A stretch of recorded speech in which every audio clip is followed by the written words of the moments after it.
Hello, everyone. We're going to apparate ourselves here in front of you, but welcome to High Shelf Collective. We are here to play some Fate tonight. Before we do, I do have a few announcements I was handed out from on high. So, while I am Fate herself tonight, allow me to do a bit of, corporate messaging. Today is the last day of our July High Shelf Collective Summer Sessions, but good news for you all who missed out. There are more coming in August. We've got Pathfinder 2, we've got Henshin, we've got Lancer, we got Morkborg, or however you want to say it. I don't know, Swedish is weird. And Fabula Ultima, which is surprisingly not Swedish. So keep an eye on the socials and Discord for those dates coming up. And if you already are on the Discord, then jump in the green room and sign up for those sessions. That being said, this Friday, August 2nd, Jesus, it's August. Where's the time go? My body is failing. The third episode of 4 in the, I almost said Sigil and Shadow series, unless it is Sigil. It is Sigil. Oh, okay, there you go. Sigil and Shadow series. Cursed Curriculum will be done, so tune in for that and, know for certain whether it's pronounced one way or the other. Next Tuesday, August 5th, Rage Across Texas, Chapter 2 of our Werewolf 5e series. I'm hearing only good things about that. And I'm excited for the expansion as we go further and further out beyond the borders of Texas. And then on Wednesday, August 6th, there's going to be more of the Beacon RPG miniseries, Beacon's Royal Flush. I think we've got some faces here who are on that, if I remember correctly. And well, if they're on a campaign, you always know it's going to be a little hectic, a little wild, and that is why some of them are here today, because that's the energy I want to grab. So that is the future, but let's talk about your present, or maybe also a little bit of your past, because this is a tarot-based game anyway, so let's get right into it. I am Turk, or Turk Extended, but for purposes of maintaining the aura and vibes of tonight, I am Fate herself. I will be guiding these nobles of blood and silver and junk magic on their daring heist to attempt to steal the very powers of the major arcana themselves. So how do we meet them? Let's see, is there any particular order y'all want to go in, or is anyone feeling particularly funky tonight? Otherwise, I think we're going to do a little thing that I look at my sheet and just pick a name and say, Moss, please educate the people on who you are, who you're playing tonight, and what's the, in a few words, what's the vibe you're bringing?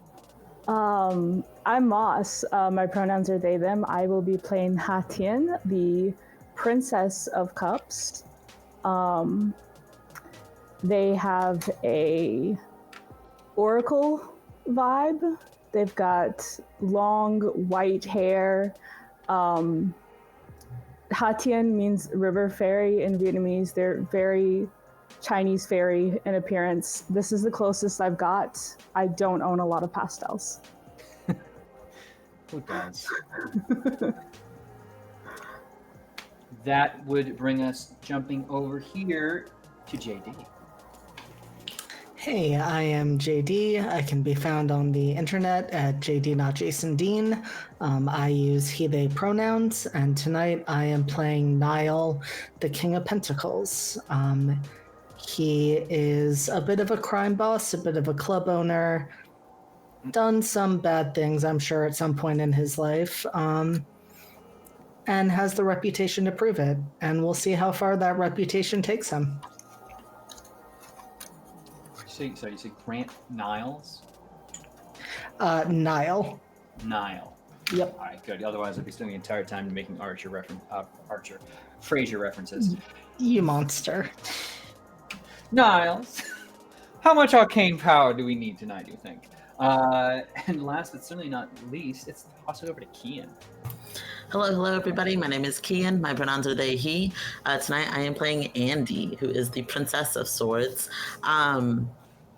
Just a little lad, never done anything wrong a day in their life, as all of my characters are.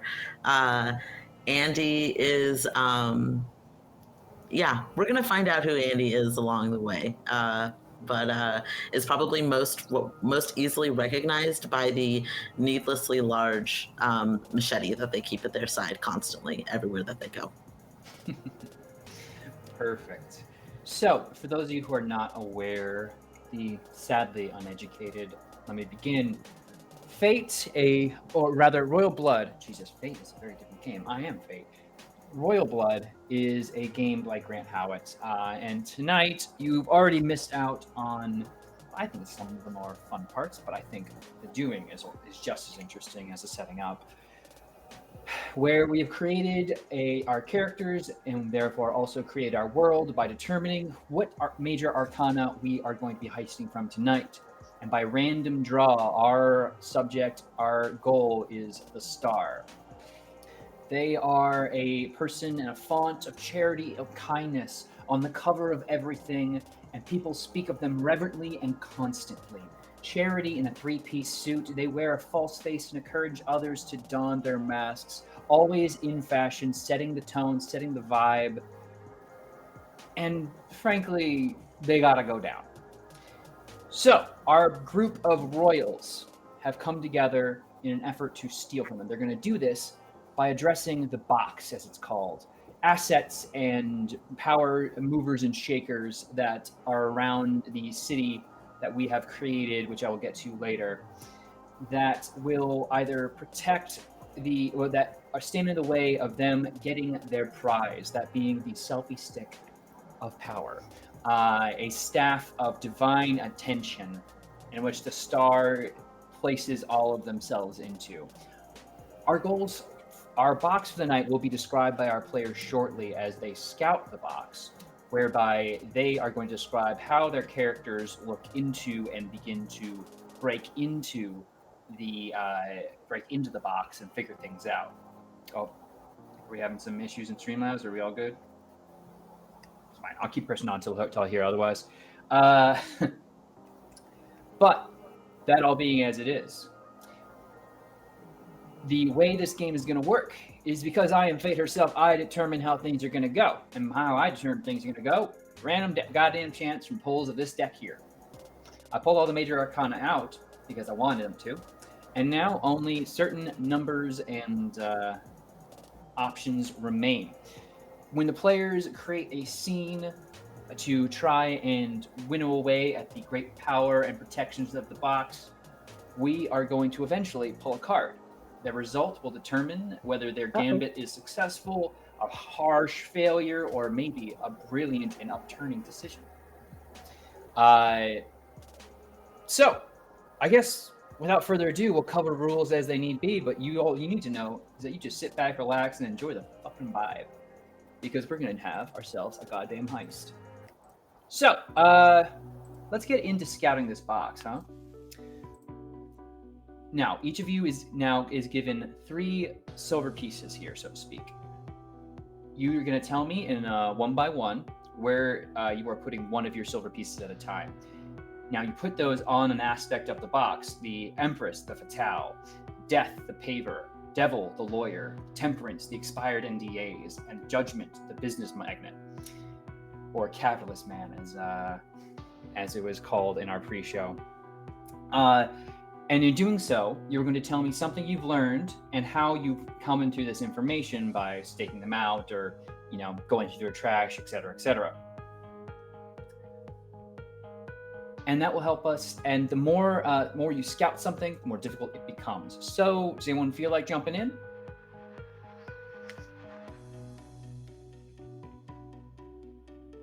I can pick on somebody.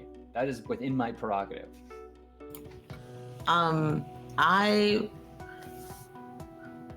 I'm so afraid. Turk, I don't know why. The last time I played this game with you, I was so scared the whole time, and now I am so afraid all over again. I don't know what happened. I would like to scout out Judgment. All right, that's the business magnet. What do you do to figure out a detail, and what is that detail? Do I have to use one of my facets here?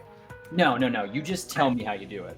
Okay. It's like a small thing, like you're paying someone off to give you information, but like, what do you learn about them? I have learned that that Judgment has oh fuck.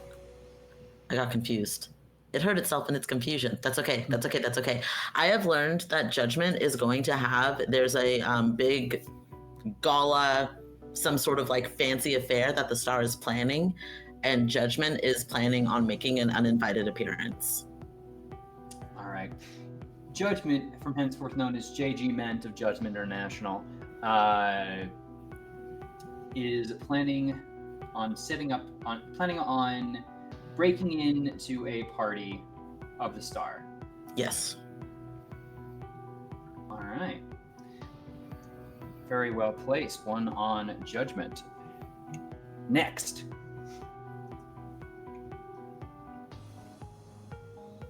Be anything. All right, I think I'm gonna go with the devil. Devil. All right. The lawyer. The mover and shaker of the dark. And I think what I am going to be finding out about the devil is that they have been taking some bribes for decisions they've pushed in recent cases. If it wasn't obvious enough he was dirty, we just have that confirmation. All right. We had to add to it, and we had to get that dirt. You're aware, but will you be able to exploit is the question. Hey, Hatien, tell me something. I scried on the Empress, and she's having an affair.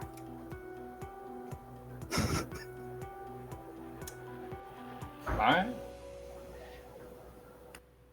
I'll just, illicit engagements. Now, the Empress, for those who aren't aware, is sort of the number 2 to the star, kind of their personal attaché, the one who's currently very much in the light, and someone who has kept that position for a very long time by not entertaining rivals. Why don't we jump it on back over to Andy?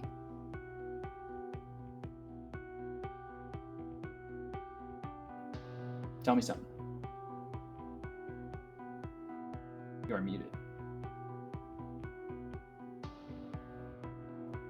I cannot hear you right now. Good. I sound much calmer now that I am unmuted. Do I have to pick a different one? Yeah, well, you don't have to, but you can keep going into the same one. No, that's okay. That's okay. Let's spread it up. I would like to find. I'm gonna place a coin on death. All right. Talk to me about the paver. A bodyguard for all the problems that haven't happened yet. The star. No, that's not true. I want this to be juicy. I want exciting things. The star has taken a hit out on whoever the Empress is having an affair with. Am I allowed to do that? Sure. Yes. I've been watching a lot of Real Housewives for inspiration for this, so I'm sorry in advance. You're all good. Now, Miss Niall. Grant Niall. Hey, Fate, could you remind me about Temperance? Temperance is a large treasure trove of expired NDAs, the whereabouts of which are unknown, but they apparently detail old business deals, exposés, and bodies, all buried in a mountain of paperwork.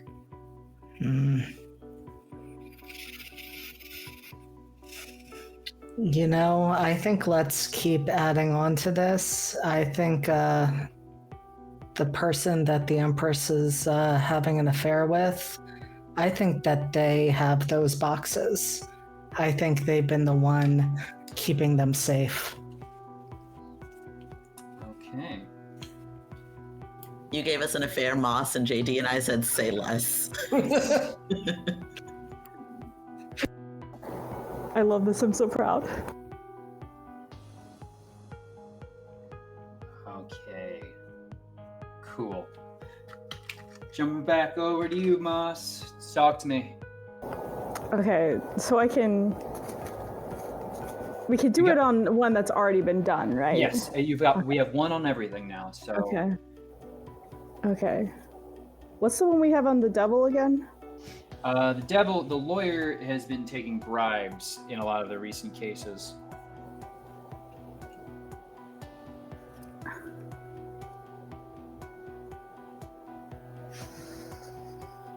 I'm just trying to round out this affair. Oh, I think it's pretty well rounded out. We got. Is the devil working with someone to get a divorce who is involved in this affair? Jeez Louise.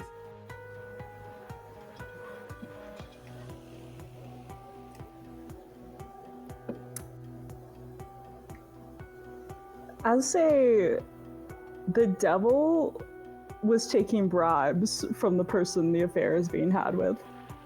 Like, just add on to that specifically. Do we get to know who is at the center of all this? Who this extramarital affair is? I know. Okay. I'm not telling you. I'm. Okay. You know. I would just say, gotta be aware what you're dealing with. Now, last round. No, wait, not yet. Sorry. Yes, actually, last round. Each of you gets one more.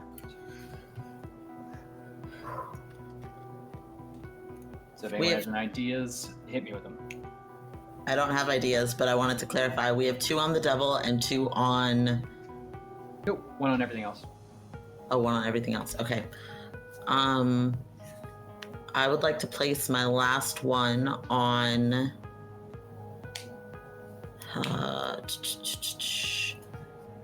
Temperance. All right, those expired NDAs. One of those NDAs is signed by the star's unnamed sibling. And I know who that sibling is now. No, I don't know who that sibling is. I just know that the star has a sibling. Unless you want me to know who that sibling is, Fate. I'm gonna let you do this. You'll just know that there's an unnamed sibling apparently in the midst of all those documents and family affairs. Okay.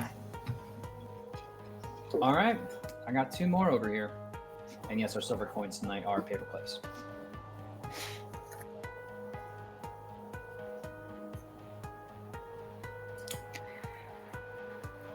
So it's not as like juicy as the gossip that we've been building on here, but I would like to put my last coin on death. And I would like us to have I would like there to be this piece of information about what death is weak to. I think that bodyguard is only weak to iron. All right. Iron allergy. Hatien, Mm-hmm. last go around.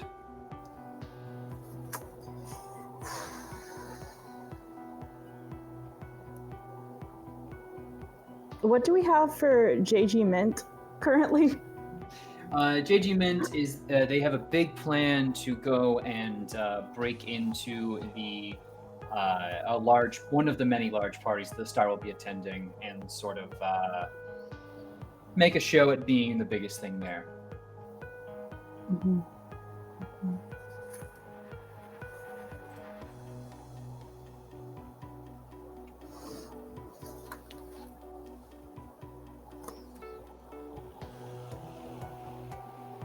I'll say JG Mint is going bankrupt. Nice. All right. Bankruptcy looming. They need this power. All right. So we have created our box. It's a very good box. I love my box. And now the players are going to have to pull that shit apart. So if anyone would like to start a scene first, what's going to happen is that you're going to tell me what part of the box you're going to be attacking. You're going to create a sort of scene together. What facet, rather, of which I'll remind the chat, our party each only has 2, and they can be damaged and then broken. So they really only have like 4 chances to fuck up, or just barely skirt by. What facet you're gambling, and then the person to your left on my sheet here will give us some sensory information about the scene we're in, and the person on the right is going to add a little wrinkle to your plan. So that being said, it's the first one in, so we know that's going to be a little daunting, but if anyone wants to give it a go, I'll spice it up by offering another silver coin, which you can use to grease my hands to get you to draw extra cards. And remember, while you're all in this together, that's only until you're done with your friends. I'll do it. I was muted, but I will accept this bribe. Fantastic. Talk to me, Andy. Andy would like to go pay a visit to Temperance. All right, the Temperance. You're looking for that. You're searching rather for the expired NDAs, whereabouts of which are not currently known. What is your plan? I would like to use. So I have my facets, and I have something that we determined I had taken from one of the other players during our session 0. Does that have to be tied to the facets directly? Can I use it as flavor? Like you can as use it as flavor, but as long as what you're intending to do is linked to one of your facets, absolutely. Okay, perfect. One of the facets that I took is Righteous Fury. Mm-hmm.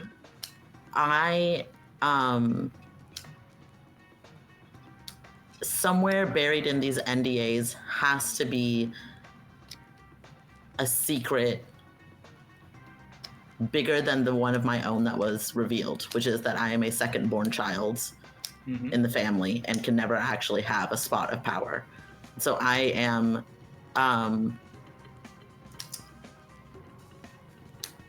to channel that. I'm imagining a John Wick, Daredevil, the Raid sort of scene where where some movers and shakers of information are, and you're going to go wrangle some neck. Yes. I was trying to not be violent, but you've given me violence, and I will always accept that. Thank you, Turk. I mean, this is the City of Lights. It's extravagance. It's Vatican City with all its glitz and glamour smacked into Hollywood Boulevard.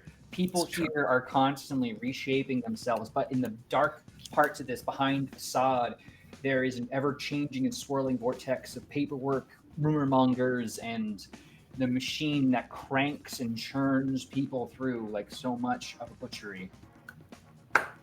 So, why don't JD tell us a little about the scene we find ourselves in? Give us a sensory detail that we can start our work off of here.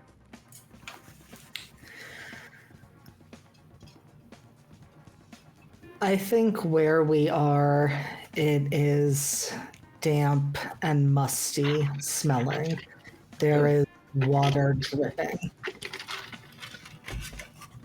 Perfect. Okay. Now, Moss, what I need from you is tell us how this plan to go in and kick ass has a little wrinkle thrown into it. What is going wrong here? Well, damp stone and is pretty mossy, and sometimes it's really slippery. Okay. There's a all right. What's it called? Rough terrain or slippery terrain. I've got this. Follow me on this, Kian. You enter what appears to be a pretty standard corporate building. What clearly was once glass is now kind of overgrown and covered over and basically reduced to a more of a facade of well-being, because within it's a standard open concept. Everyone sits wherever you want for synergy reasons desk. You reach the front desk and see behind that what was once clearly some CEO's attempt at a water feature has now spread out, causing abundant growth, but everywhere around you is wet and damp, as even the faux carpet that might have once been considered it may have once even been thought of as tacky, honestly, now is just completely mushing under your feet, when it is not completely, when your feet are not already completely submerged. The receptionist will greet you with a warm smile. Hello, what can we do to help you today? I'm gonna keep walking. Excuse me, I don't want to have to call security. Excuse me. fucking phenomenal. I And draw. you're gonna watch. Oh yeah, you start to draw, and you're also after that are gonna see all the other employees get up and start pulling various methods of self-defense, or rather, external attack. Tell me what happens on your side. Andy is wearing a leather jacket, a fishnet top, combat boots, black jeans. Showed up classic, ready to kick ass outfit. And I pull out I go as though I'm going to reach for the machete, and instead I'm going to pull a ring from my pocket that has the sigil of the King of Pentacles on it. Mm-hmm. I'm here on official business. You really want to stand in my way? Without proper identification and, well, without giving a shit, whatever royal trash blood you're pretending to have, well, we're gonna need a bit more than that. You can take this as identification if you want it.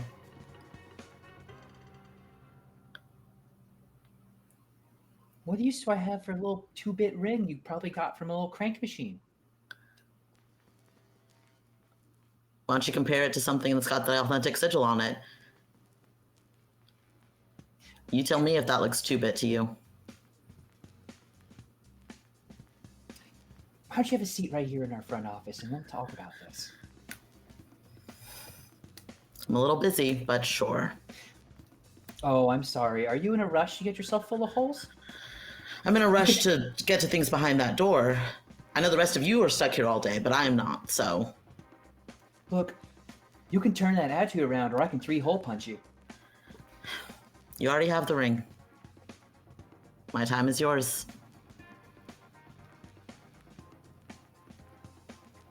We'll authenticate this. Thank you so much for your cooperation. So tell me how this is Righteous Fury. I would like to move forward anyway. Moving forward will inevitably incur violence. Do you stop if someone goes to move in your way? I mean, it's not very Righteous Fury of me if I am not being violent, am I? That is absolutely correct. So as the first mook in a 3-piece suit steps up with a oh god, what are they called? Sai in hand. How do you handle this? We just had to go to such an intense weapon, Turk. I pull out the machete that I keep at my side, and I'm gonna spin it around pommel forward and use it to bat the first out of the way before spinning the blade back in my hand and cutting across the front. All right. And thus a cycle of violence begins as they descend upon you and you fight back with fury, and it is indeed righteous. Are you ready for me to draw a card? May I please slick the palms of fate? Of course. I'll draw 2 cards for you now, unless you want to up it a little bit more. No, not yet. I'm very afraid. Okay. Got 2 cards in hand here. I've got a Page of Wands and a 4 of Cups. Oh, so I'm gonna take that page, I'm pretty sure. So, I think that's 4. At least there are 4 cups, so I'm just going to interpret that as best I can. That being said, because it's a court card, it's a yes and. So, not only does Royal pull it off, but they manage to get a benefit into the bargain. Fate herself gives one of the coins from the icon to the Royal. So,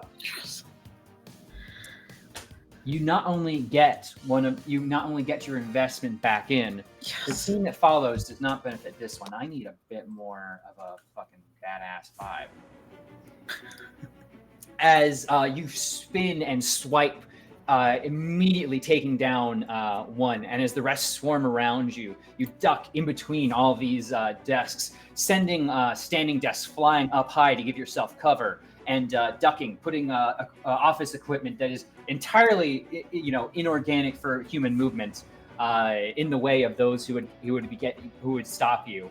And as you fight and hack and slash your way through this incredibly well-armored group, not only do you make your way to the back door of where you assume you were told this information for what it might be, you see before you as you open that door, a long descending stairway down.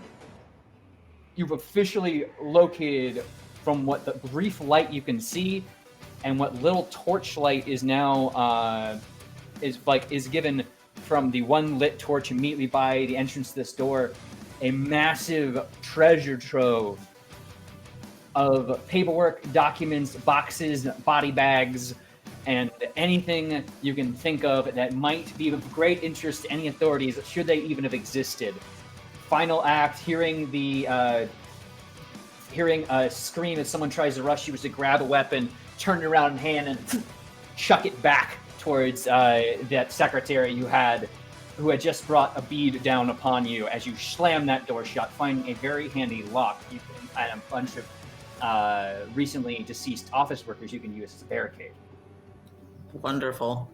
All right. Absolutely make use of that. Yes. Do I get my ring back? Does she still have my ring? Yeah, your asset was not damaged at all. Okay. You cool. as you toss that, and she attempted to fire, it kind of flew out of her hand, and you catch it effortlessly and fully badass. Hell yeah. So, why don't we have someone else go?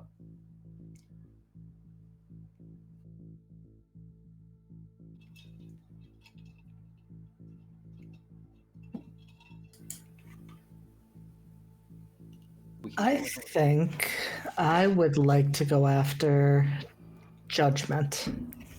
All right, JD Ment. JG Ment, rather. JG Ment, a powerful business magnate, known for creating some app that lets you, like, high five other people's dogs digitally or something. I don't know. It's all bullshit at the end of the day, but it was really hot for like 2 years, and it got bought out by an even larger company in a different area of the world. So, I mean, they've been rolling it ever since. And at one point, maybe even threatened the star, according to them. But yeah, what is your plan? What are you bargaining? What is the vibe? So, I think the vibe is respectful but threatening. I am hoping to hype him up so that we can use him as a distraction. So I am putting a bug in his ear about ways that he can make himself the center of attention when he shows up at the Stars party. Oh, all right. So, I'm going to say you're probably running into him at what I imagine is a sort of like brunch situation. It's like a Southern Gothic style place. It's the latest fashion for this morning. So this entire place has been constructed the night before. Why don't we get a little bit of sensory information from our friend Moss? Tell me one bit of sensory detail: sight, smells, touch. If it's also wet, I swear. Everything's wet. There's been a water.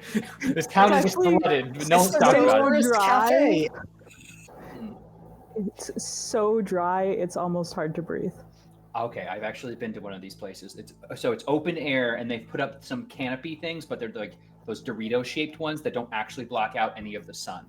And it was built very clearly in what used to be a sort of parking lot, and you're just having heat radiated up back at you, and everyone is there in all white clothing, and it's just very sweaty and obvious. No one is here feeling their Sunday best, quote unquote. Cantilian vibes aside, Kian, tell me about a little wrinkle in this plan. You are going, you said, JD, to hype up JG Wentworth. We want to get in JG Wentworth here, essentially. One of the people there is a paparazzi. So you might not be able to do this unseen. Ooh, I love it. Can I expand upon that and say this is a very well publicly covered event? Hell yeah. All right. You'll pull up on the scene. What's your clothing outfit? What's the entrance look like? Other folks are coming in on carriage horses, but the horses are of course mechanical and electric. They're not monsters. You know, I think Niall has to make an entrance and appear different than everyone else. So you mentioned everyone is in white. Niall is absolutely not in white. He is in all black from head to toe. Black button down, black leather pants, black biker jacket, and he shows up on a motorcycle. All old school type shit. Seemingly wanting to get eyes on him. The sun is hot, but the flash of paparazzi bulbs going off are even hotter as you are glad you probably incorporated some sunglasses into your wardrobe. Naturally flash proof so you don't go blind right from the get-go. The food being served here is a Asian, European, American fusion with some African, South American vibes. It's trendy. It's now. It reminds you of Paris, Wisconsin. Like the train from Moscow to Australia. It doesn't really taste of anything, but people seem to really be making a show of enjoying it. And the drinks, additionally, are basically just giant shot glasses. So folks here are being sweaty and overheating even faster. So it's a big mess, which means the paparazzi flashes are blaring everywhere as they catch various people in unknown places. And, well, rather, unseemly places. So what's the vibe? What's your plan? Because you can kind of see in the back there's a sort of more exclusive extra VIP section. Well, of course, that is where I want to make my way to so that I have a chance to talk to our capitalist man face to face.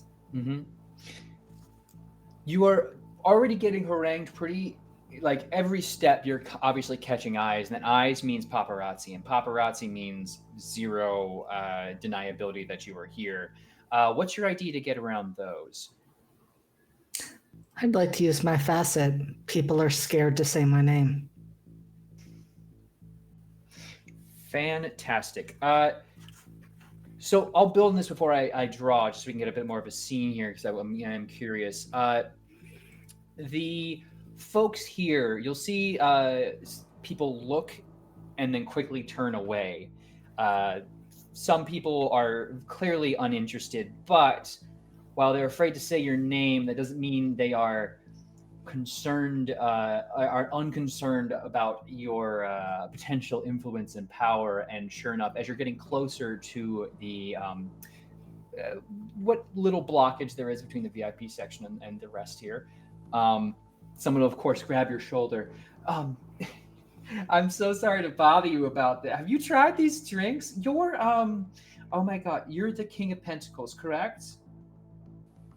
Correct. Oh my gosh. Okay, so I was just telling my friend, you know my friend, they're over there somewhere, that, I had heard such good things about you. You can really, like, be a mover. And, I'm trying to be an actor. And I know, I mean, everyone is, right? But, like, I wonder if you had any, like, tricks or tips for someone just, like, getting into the game. I wonder if I could just, like, chew on your ear a little bit. And they're clearly, and now you also are very aware that they're like angling to make it look like they're especially like talking to you in an engaging way for what looks to be some cameras. And Niall just turns to them and says, well, those aspirations are very noble, but my time is valuable. And I do not think you are in a place yet to pay that cost. And I assume you just keep walking by as they fumble for words. Now, the area here of the who's who is, of course, very heavily festooned, like honeybees or wasps around a bowl of sugar water. The paparazzi are on the fringes here looking in. Anyone who's having a conversation with the business magnate that is JG Ment is being photographed. They are taking pictures. Anyone having a whisper in the ear, especially. To give a better idea of JG Ment, they're the type who wears a very open shirt, but whose idea of physical fitness is walking into the office from their car. They are not unhealthy. They are just clearly full of themselves and whatever they've been serving. In this instance, the heat has not done them any favors, though strangely enough, it doesn't appear that they actually are sweating. More so just sitting in their own power or as much as they can collect. But yeah, would you like me to poll to see if you can whisper your way into their ear and we can further work on how that scene looks? I think we shall. Do you want to grease my palms any? No. Okay. Your card is a 6 of swords, which means it's a yes but. So, the roll succeeds, but not without problems. The facet wagered on the challenge is damaged. And now, I'm going to remove one of the coins from the icon.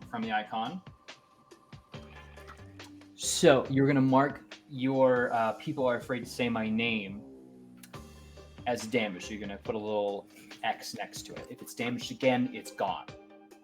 Because as you work your way over through the crowd, kind of perfectly being almost people's shadows more than anything else, folks not wanting to engage in conversation or take photo ops unless they are, and those who would are being handled by security.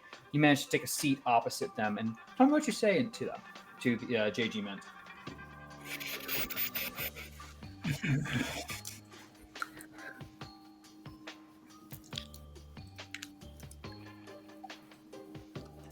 I think I say to our beloved capitalist man,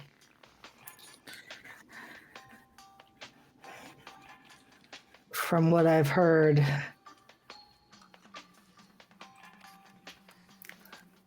the star is experiencing some trouble in her entourage.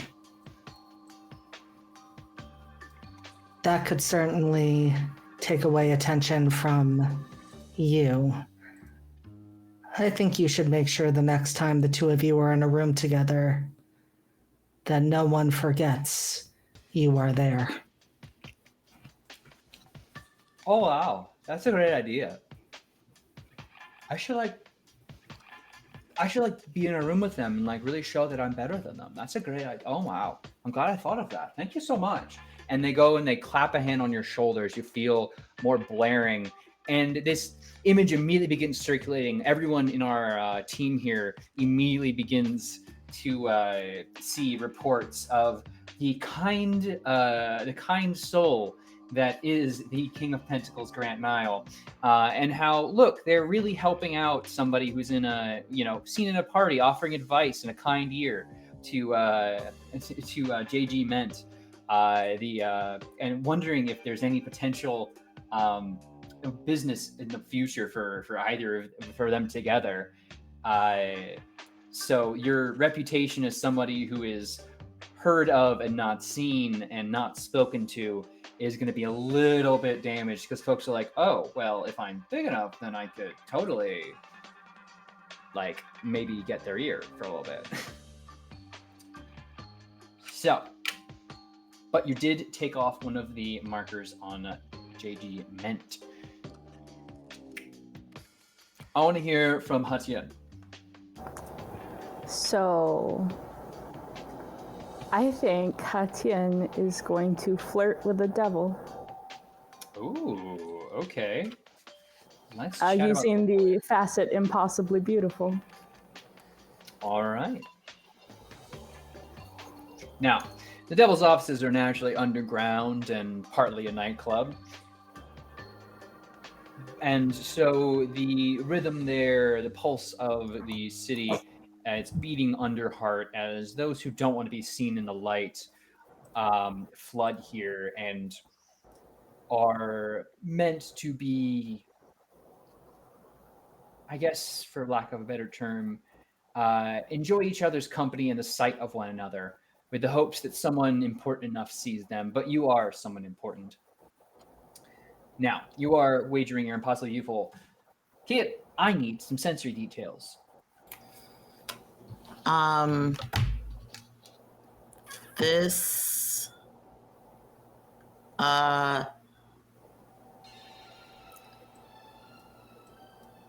did you already say where this is taking place? Because I have place. It's in a nightclub.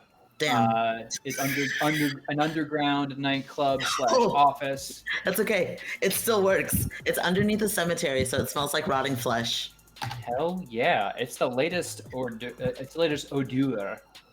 Oh. The city has run out of space, and above you even see brief glimpses of what might be coffins, as they dug too shallow in some spots. So, JD, what's going to be the wrinkle in this plan here to just getting good and start flirting with the devil? I think the wrinkle is going to be that the devil already has one person on either arm, and they are not inclined to be stepping away from these paramours. Okay.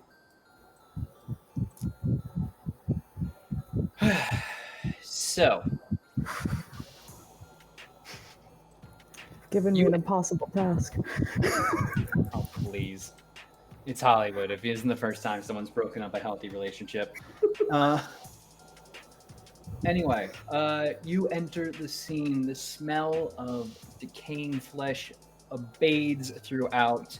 People are clearly sick and not well, but they're pushing through it because this is the place to be if they want to make a sort of deal that might make them better in the future. They're taking that pain and seeing it as a sort of purgatory almost. Hey, literary reference. But yeah, how do you enter into this? How do I enter? I think Hatian definitely used extra perfume today.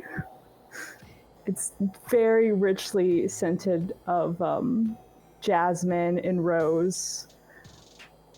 It's very strong vanilla florals, you know. They are dressed to the nines. Still in pastel, making a striking words in striking contrast to the background. There we go. I got there.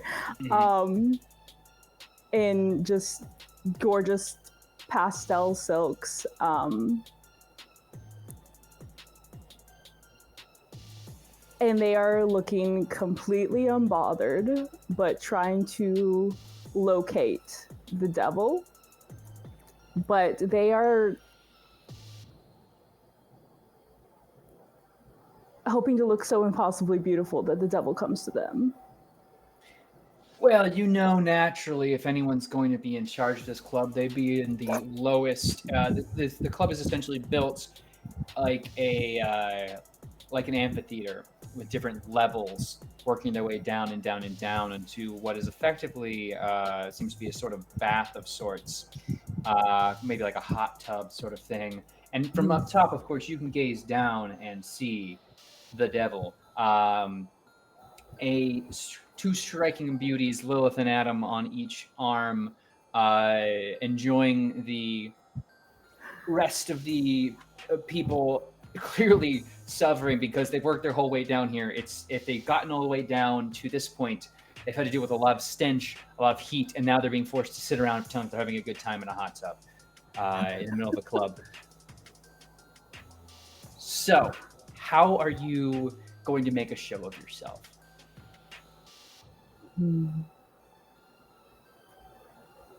Because if you're only dressed the 9s, there's a lot of people dressed the 10s. We're going to need you to dress the 11s.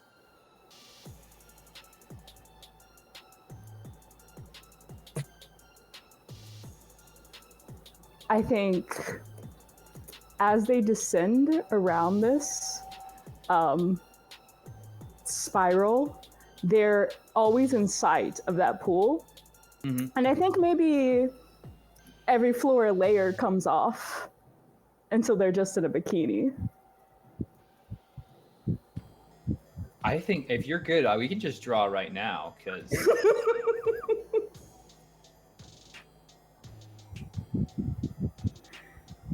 Well, rather, no, wait. I'm going to throw a wrench in here, make it a little bit more difficult, gotta make you work for it. Within the hot tub, obviously, attention has been drawn to you. How could it not? Of course.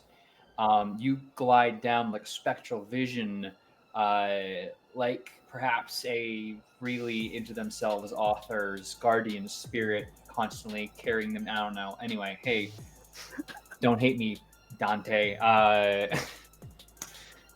both have white hair. That's a video game, Dante. But you just... I mean, hey, it's all good. But like a spectral form, you make your way further and further down. But now in the center, you see the two concubines of the devil begin putting on their own show, dancing and moving about, using the folks there as a living platform, effortlessly keep pushing their heads under the water and then allowing them to come back up as they almost sort of dance and move in a very hypnotic motion, almost drawing your eye as well away from the devil. Mm-hmm. Can we say that there's those silk ribbons hanging from the ceiling? Absolutely. So I'd say maybe 2 or 3 floors from the bottom, Hatian is going to get onto those, however the physics of that work out, and silk dance. I mean, look, I've seen silk dancing. You can do impossible things with that. As far as I'm aware, people just grab both ends and start spinning themselves up and are now like 3 stories tall. I don't bother with the physics. I just appreciate the art form. So you're using that to get up high. Is the plan then to descend and land elegantly in the final layer of maybe hell? I land with my heel on Lilith's face. I love it. Are we ready to draw? Yes. Because I don't know what this result is. But I love this whole energy. So I really hope you get this, okay? Do you want to grease my palm? You have 1 free. I gave everyone 1 free. I'm not going to try and buy it out of you right from the start. You know what? Yes, because I want this. I want to stay beautiful. That's totally fair. All right, we got 2 cards.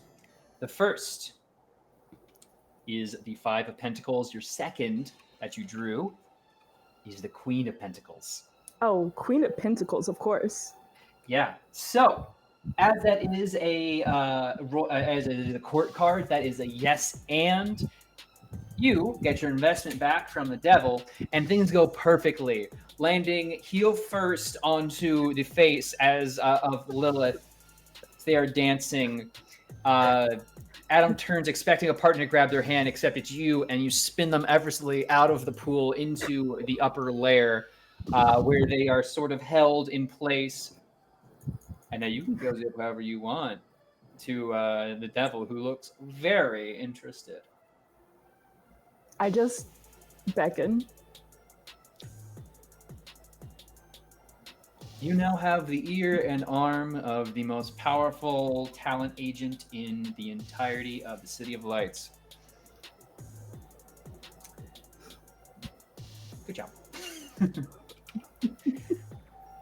you feel like that deserves a thing? I don't know. I feel like y'all did really well in that first round. I'm tempted to give out some. I'm tempted if we can. But for everyone doing one round, I'd say group vote. Who gets a silver coin for their performance? Moss, hands down. Yeah, All right. absolutely. Now, next round, current standing as it is, you've got one on the devil, one on temperance, one on judgment, one on the empress, and 2 on death. So keep that in mind. We'll probably do one more round, then hit a quick break, and then we'll see if maybe we can get to the heart of things, or rather the star of things. So, who wants to go next? I can start us off again. I would like to go hang out with Death. All right. What is your plan with the paver? It's a bodyguard who can see problems that are going to happen. If you interact with Death, it is going to be difficult. Well, don't do that, Turk. You could just not. I would like to use my facet, a blade that kills kings. And I'm going... I have a way to connect this because you said we've established some things. Now stick with me on this because it takes some, you know, get out your red twine and your, because it's going to be a time. All right. Oh my God, Turk. So we say, of course, I have a cork board in a conspiracy room. Are you kidding me? It's me. Anyway, so stick with me on this. Pepe Silva. No, Death was assigned by the star to go take out the Empress's lover. Now, we established the Empress's lover is the one who guards the NDAs. Naturally, you, having just made your way into the place where all the NDAs are, would encounter Death there. And have an initial tete-a-tete, perhaps. Hell yeah. So, let me cut this club music that I no longer need. Instead... So the plan is to confront Death. You want to have like an initial spar, just fight them off out of the area? I would like to offer them... I mean, this is a world that's built on magic. We've all got a little bit of magic in our bloods. You got some junk magic, yeah? We put we just as a society put a lot of faith into things, into names, into titles, into things like that. I carry with me every day a blade that kills kings. Mm-hmm.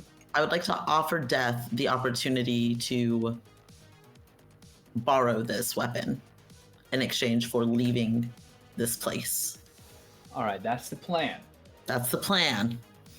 My friends over here are going to bully me out of that plan, but that's my plan. So we know the deal. JD, tell me one sensory detail about this particular part of the establishment of various NDAs and bodies and other bagged and tagged things. I think it is very, very dark, but lit only by pinpricks of light, like stars in the void. Hell yeah. I did mention there was, I did add there was a torch before, so you could have had that as your only way to see light. Now, Moss, what's the fault in this plan? Because the plan is to just offer a weapon if they fuck off. So, what's the problem there? One of those bodies is not in a bag and is not dead. Could we say a lot of those bodies aren't in bags and aren't dead? Could be a few. I like this possibility. So, Andy, Princess of Swords. You are venturing through this place, machete in hand. Correct? It was a machete? Yes. Fantastic. When in the distance you see a figure wearing what appears to be somewhere between a riot suit but topped with a knight's helmet. with NVG goggles poking through. You are only illuminated by torchlight. And clearly on their side, a number of weapons and tactical gear. They're going to see you, you're going to see them, and they're going to move for cover immediately, assuming the worst. I hold up the torch in one hand and hold up my other hand. I don't look particularly friendly. Andy is not somebody who has made a lot of friends just because they look very approachable, but I do hold up my hands and mock surrender, sword in one hand, torch in the other, and call out, "I just want to talk."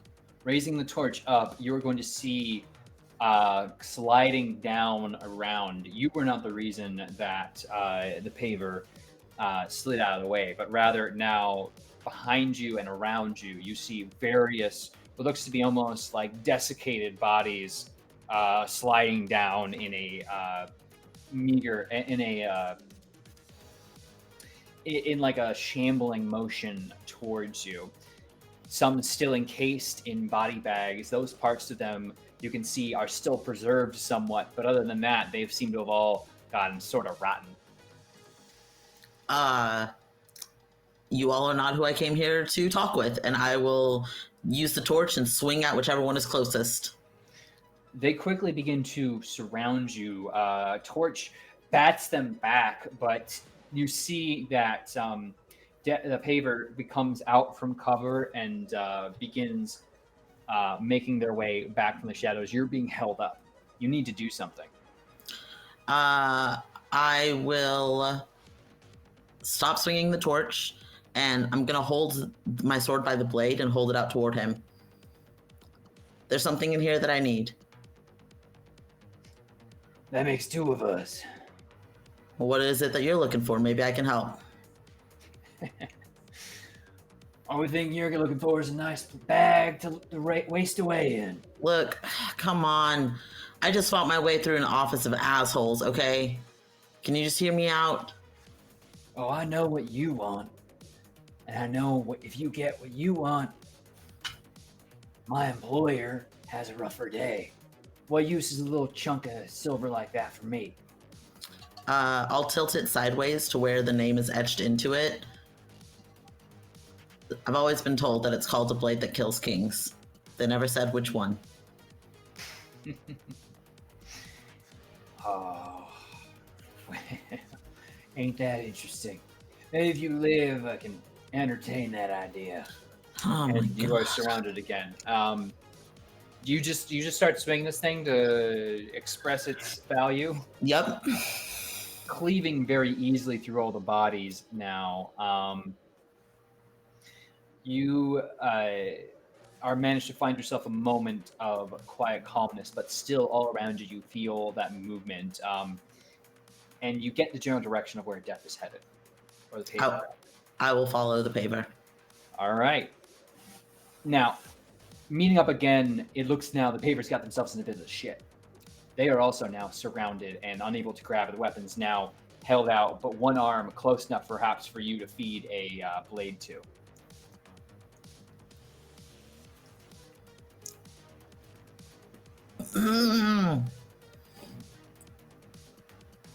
I hand him the torch. They'll stick a few of them, but like still clearly be struggling. And then he points a torch at you. You gonna make yourself useful or not? I know you want something from me. Are you gonna give it to me? You left me back there to fight. I need to know I got something from this. But now I know that blade's worth something, huh? And he sears at one of the undead and now goes back to back with you as you are slowly getting surrounded. When my life is on the line, I will start swinging. Would you like me to pull the card now to see if you are impressive enough in this combat to get him to accept your offer of tossing the blade to him? And I would like to grease the palms of fate once more. Okay. Just one time, because I'm still afraid. Hit me one time. All right. Sounds good. I got two cards here. First one is a 9 of Wands. Okay. The next is a 7 of Cups. Damn. Okay. So a 9 and a 7 are pretty much the same thing. Mm-hmm. So it's going to be a yes, but.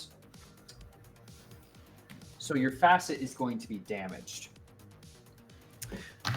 Now, this is the blade that kills kings. Mm-hmm. Two of you engage in bloody combat, swiping and slicing and moving to different weapons. The paver is just as brutally effective as you, going and providing cover where they can. And you do remove one token because in the end there, both of you panting, energy expent. You really want to give me that blade, huh? I'll let you borrow it, depending on what you give me back. I can buy you a window of time when I'm busy.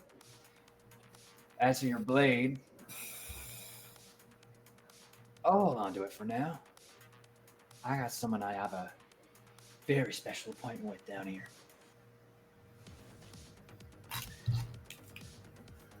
I will take that.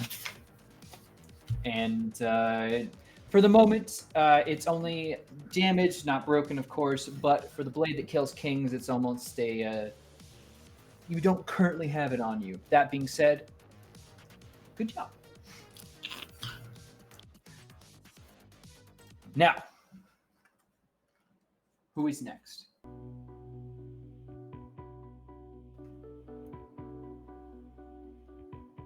We got one on everything.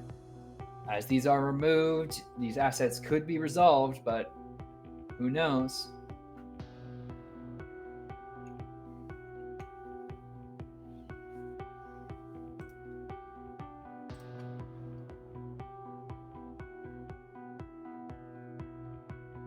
I mean, geez, not all at once.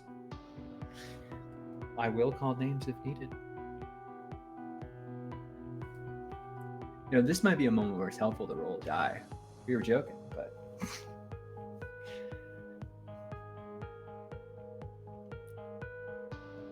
You can also just stick with Andy, if folks are still contemplating.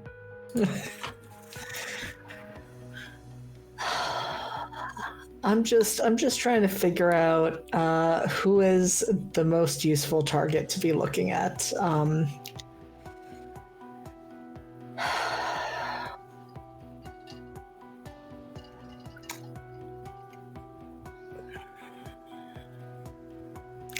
Turk, remind me a little bit more, and there might not be more, but remind me a little bit more about the Empress, aside from the fact that they are caught in the middle of a potential scandal.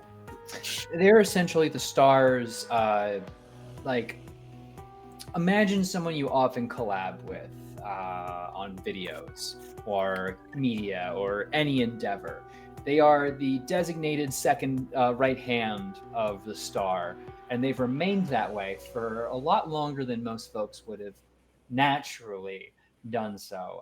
It suggests a level of active moderation of the potential pool of talent and strategy that implies that they're no stranger to getting their fingers a bit dirty. And though her appearance may be glamorous, it is, as everything, a facade. And you know that they have engaged in something of their own, perhaps self-indulgent affair.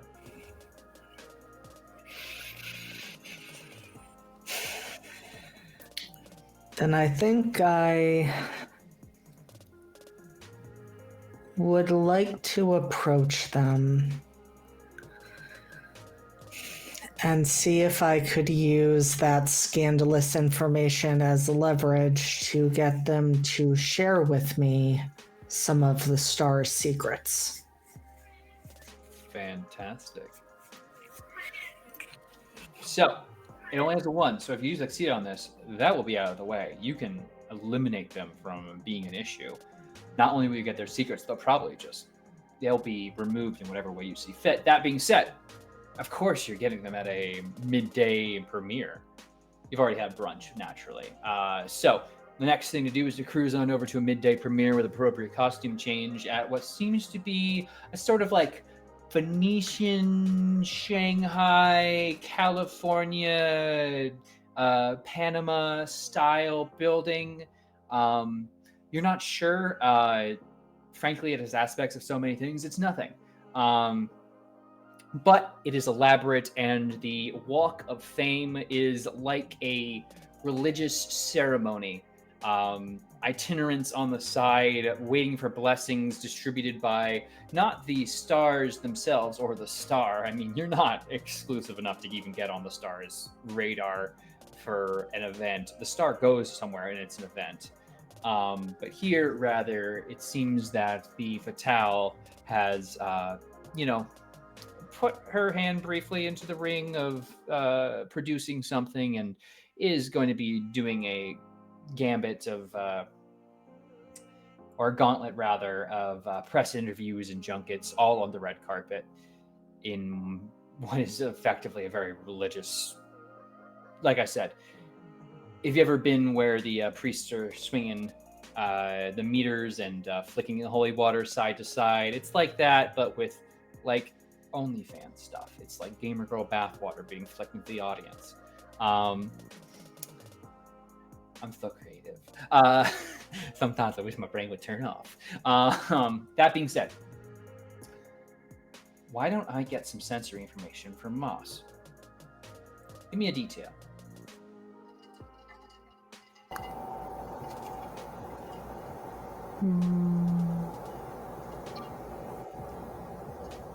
It's too cold. You know what? I don't remember if it's El Nino or El Nina or La Nina, whatever. I'm not West Coast enough to know the difference, but yeah, sure, we can have a temperature change as soon as that happens. This is, hey, who cares? It's free. It's really cold. Folks are out here wrapping themselves in furs and faux furs and furs that claim to be faux furs but are actually furs, and furs and people that furs that claim to be furs but are actually faux furs but are actually still living animals. Some of them are just bringing living animals with them and sort of riding atop them. Oh gosh, what was that German mythological queen who rode naked through the Godiva? Godiva style is what I meant, naturally, because I am cultured. Kian, throw a bit of hair into this soup. The animals are much more interested in eating and wandering off, so whatever, it is like a maze of a zoo to try to get through to the Empress.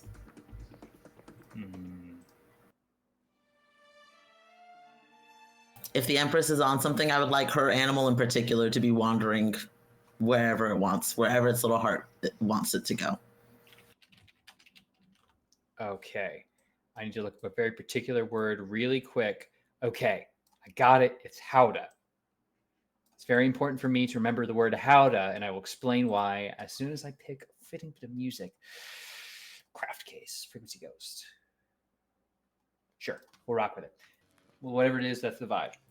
You pull up to the scene, a latest bit of motorcades, and what seems like an unending singular block, almost a train system of what is supposed to be exclusive cars, but was truly just partitioned public transportation at this point. Cameras flash, forming secondary and tertiary suns to either side in perpetual motion. Folks plead and scream when they see any face because, oh my God, you changed my life. The level of pseudo relationship that is the parasocial relationship here is divine. People are actively perspiring and dying when they see other people because they feel their life is so complete. It is not a matter of them harming themselves, rather they just cease to exist. They evaporate into beings from pure enjoyment. And all about is the vibe and feel of a circus as we royal, as they move and lumber about. Reporters, more microphone than person, trying their best to get in front of these things and hold their attention long enough. Food being distributed, peanuts and slabs of meat and hay litter the floor in an attempt to get these impressive impressive creatures to stop for a moment so they can ask questions of the stars atop them. And of course, sitting on the most impressive of an elephant sitting on top of another elephant, sitting on top of a giant turtle, because this turtle's all the way down, don't you know, is the Empress, the Fatale herself, on a howdah, which is, of course, the big seated palanquin type thing you put on top of an elephant. Word for the day. To run this game, you need Google, or at least a good Wikipedia. That being said, you arrive. Are you doing this incognito, or are you trying to draw eyes? Well, I mean, this was one word in many you said, but you did say Venetian, and so I think I am wearing a mask. I think that and removing my leather jacket despite the cold are the two concessions I made to a costume change as I moved into this space. Of course, and what a sacrifice, truly. Truly. But yes, so you are now prominently in a position where it is a crowd that is constantly shifting and moving, more so by the larger creatures that move about it, but also just a constant slurry of information and, oh my god, who are you wearing tonight? And what do you think about the et cetera, questions that are well above the pay grade and heads of most who hear them. What's the plan? So the plan is to use my facet, bind them with a glance, which I am going to use not on the Empress, but on the animals she is riding upon, to guide them over to me so I can get her attention. Okay. I need to say this might, if I want to pull right now, because I see a very incredible moment happening if you pull this off. And I'd love to explore that. Because as you hit the floor and you answer some pithy questions about, oh, how'd you enjoy working with so-and-so? And your mind can't even remember because these people don't actually care. They're just looking for sound bites of people saying words so they can have automated AI fill in. Automated AI, Jesus, I sound fucking weird. Okay, sorry. So kind of AI fill in a journalistic article that 3 people will read, but thousands will click on accidentally. I have a cart. Would you like to grease my hands? I would. Okay. That was your last silver coin. Let's see. Because your first card was a 4 of swords. Your next card is a 3.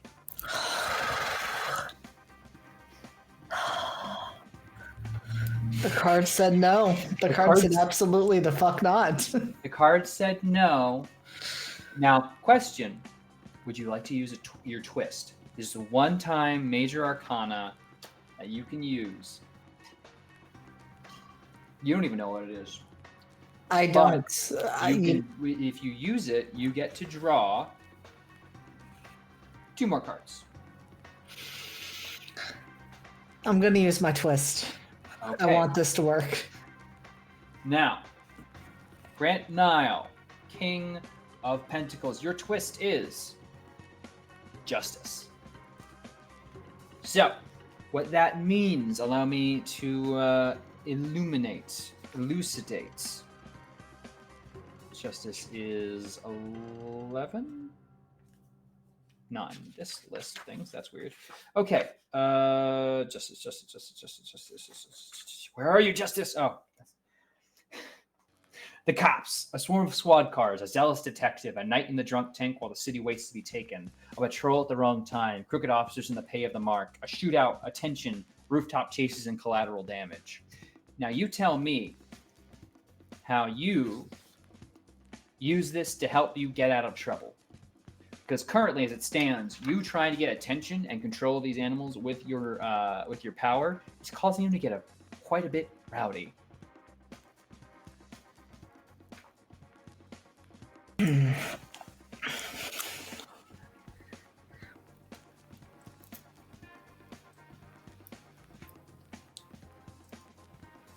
Okay, so hear me out.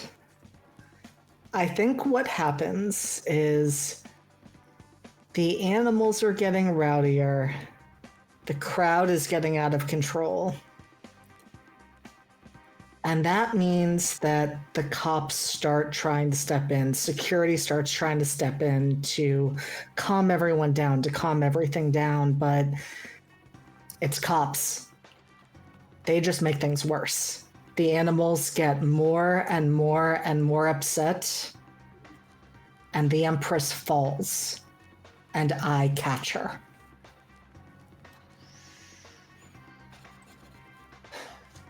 Amongst the chaos, you go and try to swoop in. I draw 2 more cards. The first one of which is naturally upside down.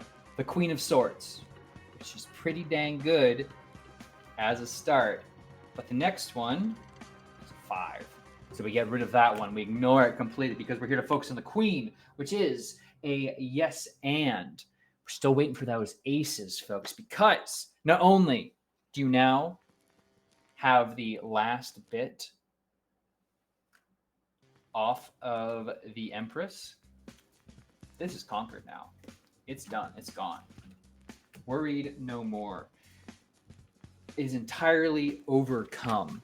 So, as you get a hold of as you swoop in, your gaze able to affect a number of local, of the birds and other lovely winged things that are here to give it a very private barrier around you.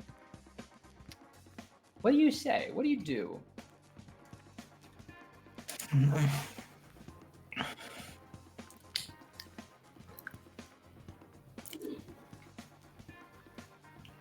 I think what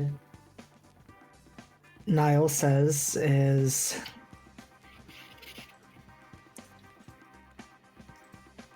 this is only the first time you're going to have needed saving from me.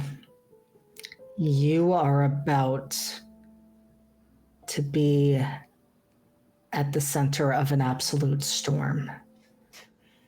What are you talking about? I'm very secure and fine. The star knows. No.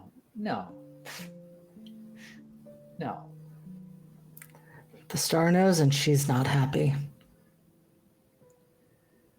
You know the type of company she keeps. You know the dangerous people she has around her. So what? You're gonna be my guardian angel? Keep me safe? Yeah, I've fallen for that one before. What do you want? Well, I want the best currency that we have. I want information. Best way to keep you safe is for the star not to be a problem anymore. So what? You think you can just waltz in and... Then again, if you arranged all this, maybe you can. It's not like I have anything to lose anyway if they're planning on cutting me. Damn. That's why it's always good to have contingencies, I fucking guess. Alright. It's a very private get-together, little film sesh that the star is throwing on. She loves her little private events. Always fucking did. There's not a guest list because those can be hacked or added onto. The phrase you need to know to get in is the marigold tree shines on the eaves. Security should let you right in, but everything else in there is not my fault. Between you and me, I'm getting the fuck out of here. I think that's a wise decision. Pleasure doing business with you. I'll say the same for now, but I don't promise anything publicly. Anyway, I'm going to be taking these birds, and she seems to swoop her finger and then use them as active cover to move herself from the scene. All you finally see of her is feathers and bird shit. As what an aesthetic. There once was a person, and now there is empty and shat on pavement. As the rest of the event trudges on in madness, who cares? There's still a premiere of some kind eventually going to happen here. Surely this wouldn't happen for no reason. But we cut that scene there and jump to Hatien.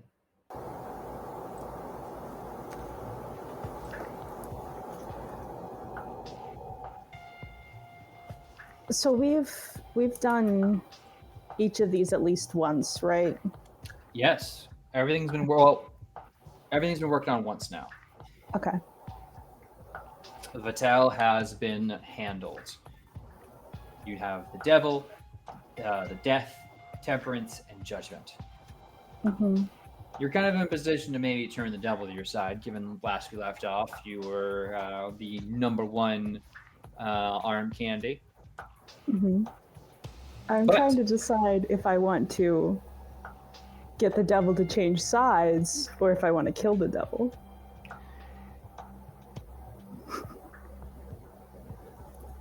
I mean, both are options.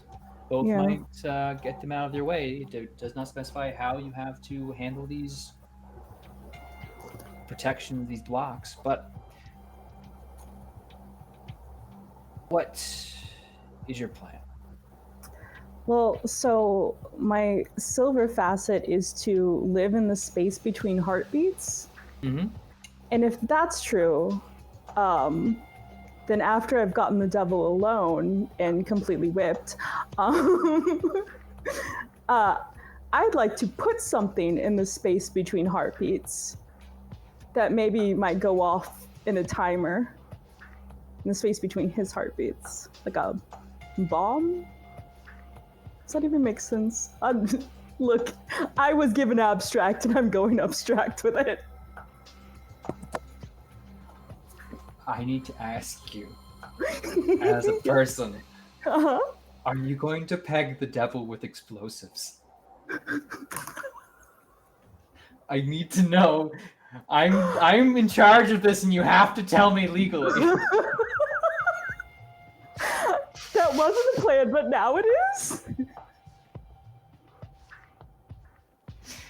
Cool. That's exactly what I wanted. Well.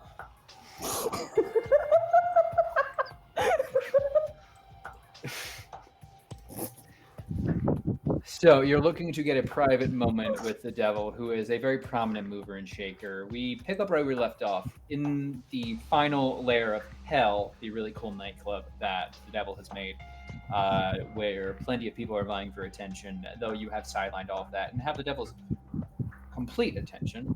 But it's now a matter of getting the devil to a quiet space, and you're hoping, or at the very least, to set the devil up for failure by putting something potentially deadly where something deadly should not be. I mean, it doesn't have to be private. I live in the space between heartbeats. Nobody has to see that part go in. And it doesn't have to go off while I'm there. You still have to create an opening for yourself. And that's what the gist that's in. If you're creative and your mind expands, I assure you there are plenty more. But if we could take a step back for that for a hot second. Kian, I need sensory information about the new vibe that Hell has taken on here. About pegging the devil. No, well, no, it doesn't have to. You put it out there. You really did, I Turk. asked. I had to I clarify. was gonna put it in the space between his heartbeats in his chest. But someone said pegging. Now it has to be pegging. Okay, well, what is a detail of the club area that we are now in? There is. It already smells like dead bodies, but there are little gold flecks in the water, kind of shimmering and making it almost look a little bit like starlight. Ooh, little nighttime vibes. All right. So, JD, what's the wrinkle in this plan here? God, there are so many options with how unhinged this plan is. I think it is, in essence, how confident you are that you can set that timer to the appropriate amount of time before it goes off. This is going to be a challenging situation, and that is where it could all go wrong. Now that you've made yourself a favor, it's very difficult to pull yourself away.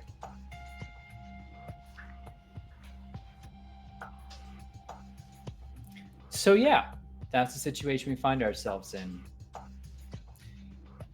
The devil doesn't really say much of anything. Occasionally, someone will come up and whisper something, clearly an employee, into their ear, and oh yeah, that's fine.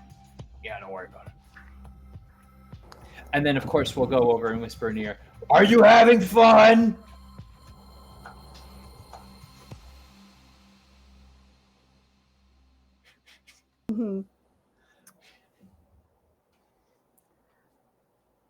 Yes, but why don't we go somewhere more private?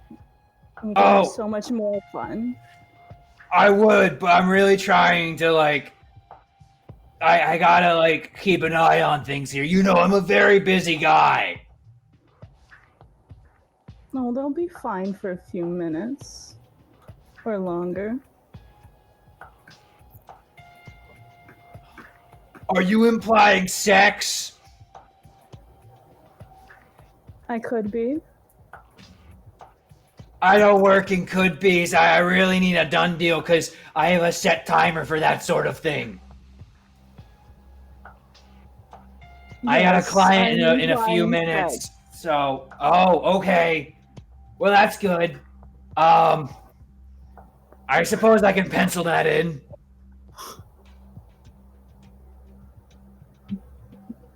What's your going rate? I am the Princess of Cups. You're in charge of cups? I guess that's important for keeping privates protected, but...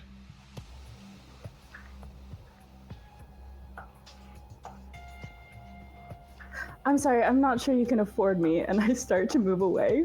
Whoa. Let's not be hasty here. Let's ease on back and, you know... I'm sorry, clearly I have misunderstood the situation. You want to talk in private, under the auspices of this being a sexual encounter, is that correct? Correct. Okay, that I can work with. Here, let me just... And he summons someone over. Let it be known I'm going somewhere to have sex. You know, the usual stuff, people.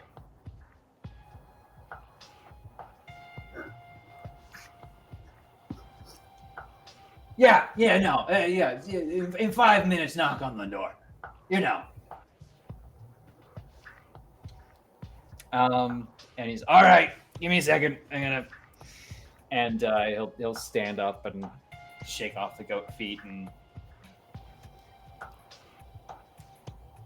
May I? And he offers a hand to help pull you out. Against my better judgment, I take your hand. And you are led out very gently towards a back room that looks somewhere between a manager's office and a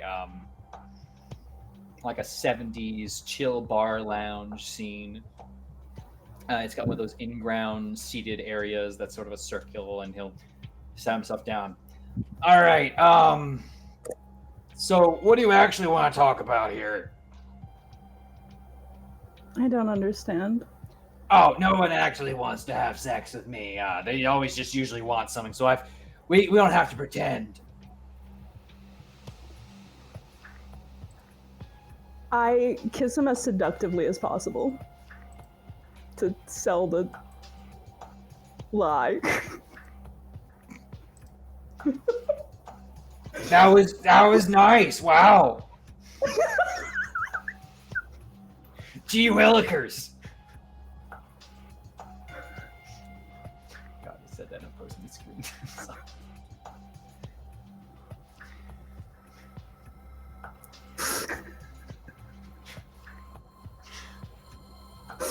I'm crying right now.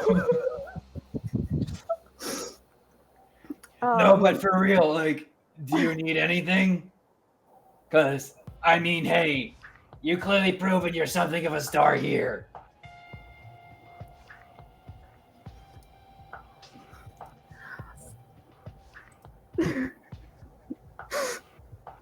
Moss is losing the courage for this. Tatian says, why don't you bend over and be a good boy for me?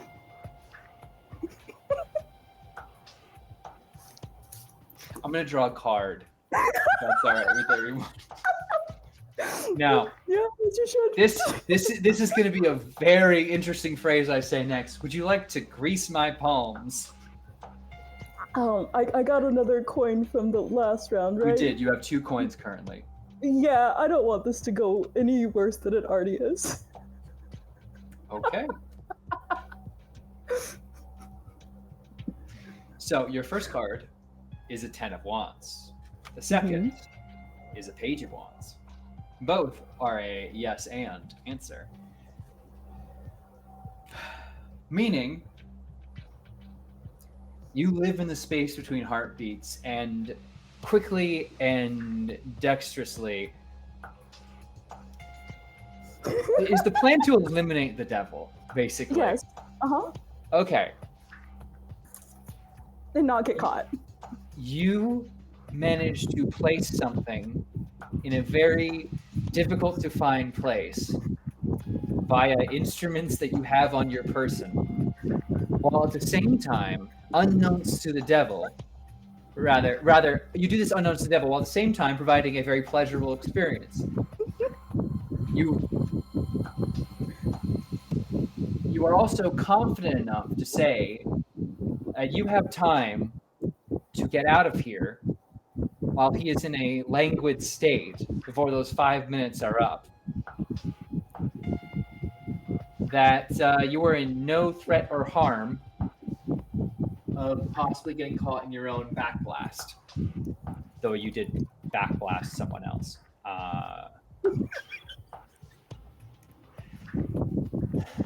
Why does my brain work so well that way? Anyway, we leave this scene and we head towards our first break of the evening as I imagine Hatien emerges from the club called Hell with all of your clothes miraculously back on and in place, not a hair out of sorts.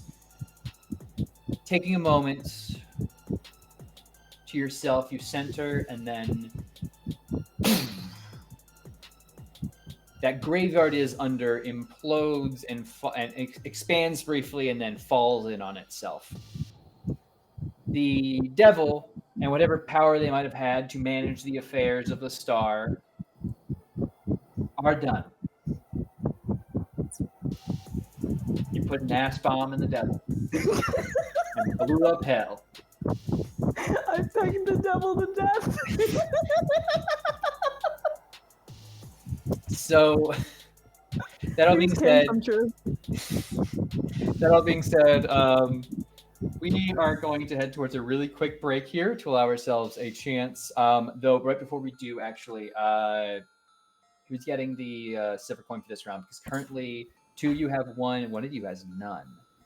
I'll point out. I mean, we know the answer.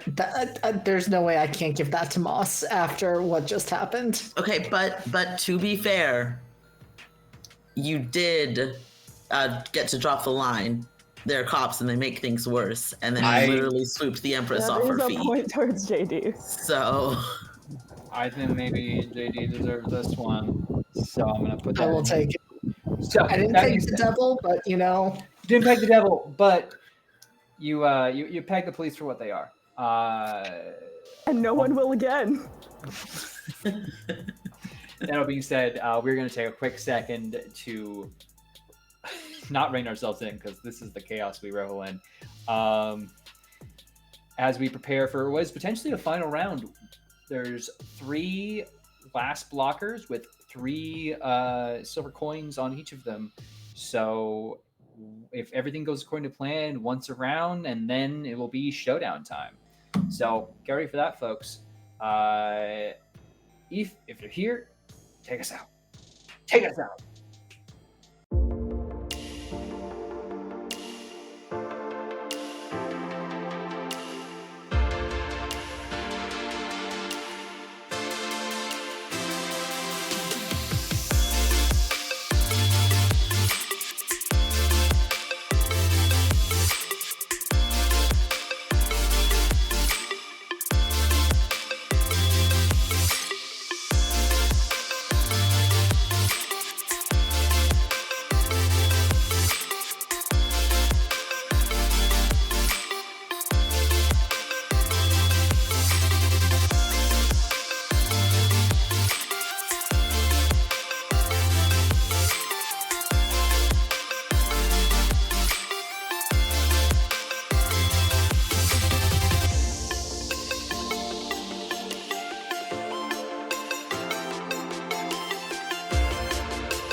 Well, hey, everybody. Thank you so much for waiting. I appreciate it so much. If you bend over and be a good boy, I'll shove a bomb up your ass. That all being said, we are back at it again with more royal blood. So suffice to say, we are ready. We have decided in a new order somewhat because some our folks have 3 things left to clear, which means 3 things need to be called to see how they deal with stuff. There has been talks of potentially pegging JG Met. So, we will instead open up first with Andy, the Princess of Swords. You are deep in the realm of the NDA. What Should have said it. Coward, Turk, you absolute coward. You're deep up the ass of all the NDAs. You're actually exploring the reptile caverns of all this legal documentation. You're hitting the G spot of this. Anyway, while you are pregnating in the impregnable fortress, what is your goal here? What are you using? What are you bargaining? I will bargain my Righteous Fury because technically, are we flavoring that I don't have access to my blade right now? At the moment, no. Okay. So I will bargain my Righteous Fury. Do we all know what we fleshed out at the beginning? Yeah, you've all worked together. Okay. Though you haven't been in a scene together, you absolutely have worked together to know you're going to pick this stuff apart and then hit this all at once. So we know that there is a unnamed sibling. Anything else about Temperance?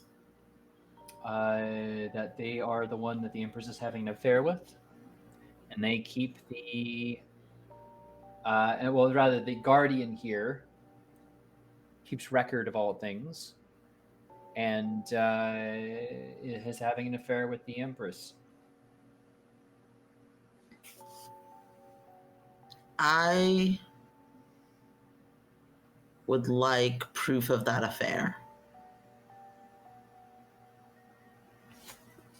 If I may be so bold.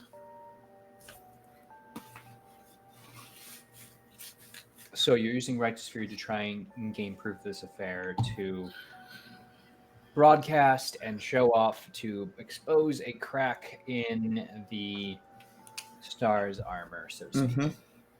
Fantastic. While we're exploring the dark pinprick lights depths of this location, JD, give me another sensory detail of this new location within this dungeon. Okay. I think that what we see are chest after chest after chest filled with documents, all under lock and key. It's become much more of a treasure trove, quite literally. Served me just fine. Moss, what's the fly in the soup for this scenario?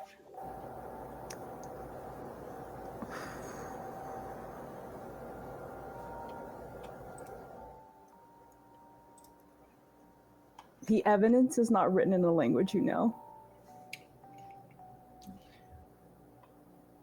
All right. You enter this place alone, illuminated by small bits of light and what torch you have in hand. Now, without your trusty blade to lend you an air of power, you have never felt so naked, so alone, so unprotected.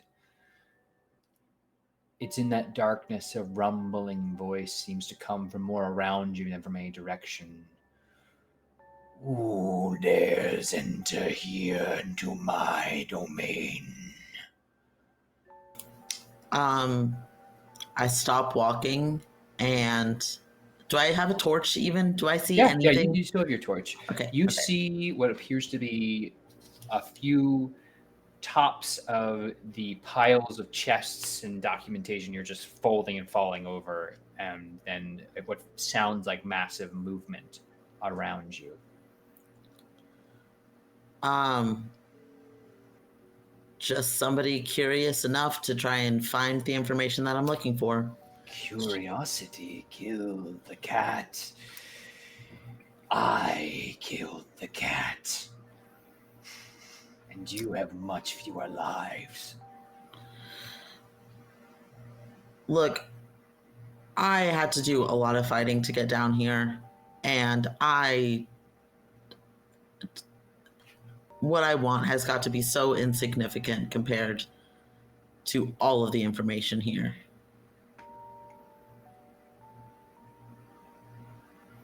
You are right. You are insignificant. And though you have struggled, you are just the most powerful mouse that abides. And in the distance, you see what almost looks like a strange pattern of scaly flesh illuminate briefly and then darken again as more movement is as more things are knocked over and around, as it's almost forming a sort of arena around you. What kind of boxes are these? These are chests. Wooden chests? Wooden chests, like... Are they bolted to the ground, and how big are they? Could I chuck one? Not bolted. Think your standard treasure chest, quite hefty, but not within your bounds to start throwing shit. If you just want to start throwing shit. Before I throw it, I'm gonna see if I can break the lock on one of these. You are a strong person. I'll say that. Yeah, absolutely. Cool.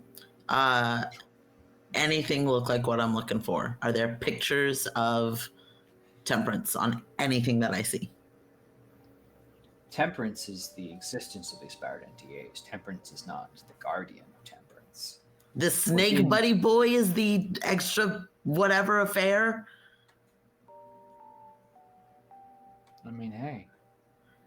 I'm not shaming. I just wasn't expecting it. Okay, I need to be very clear that I am not shaming. I just did not expect.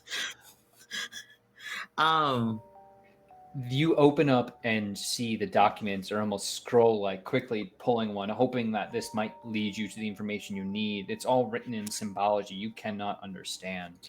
Oh my god. The little mouse wanders into the trap, not even knowing the taste of cheese.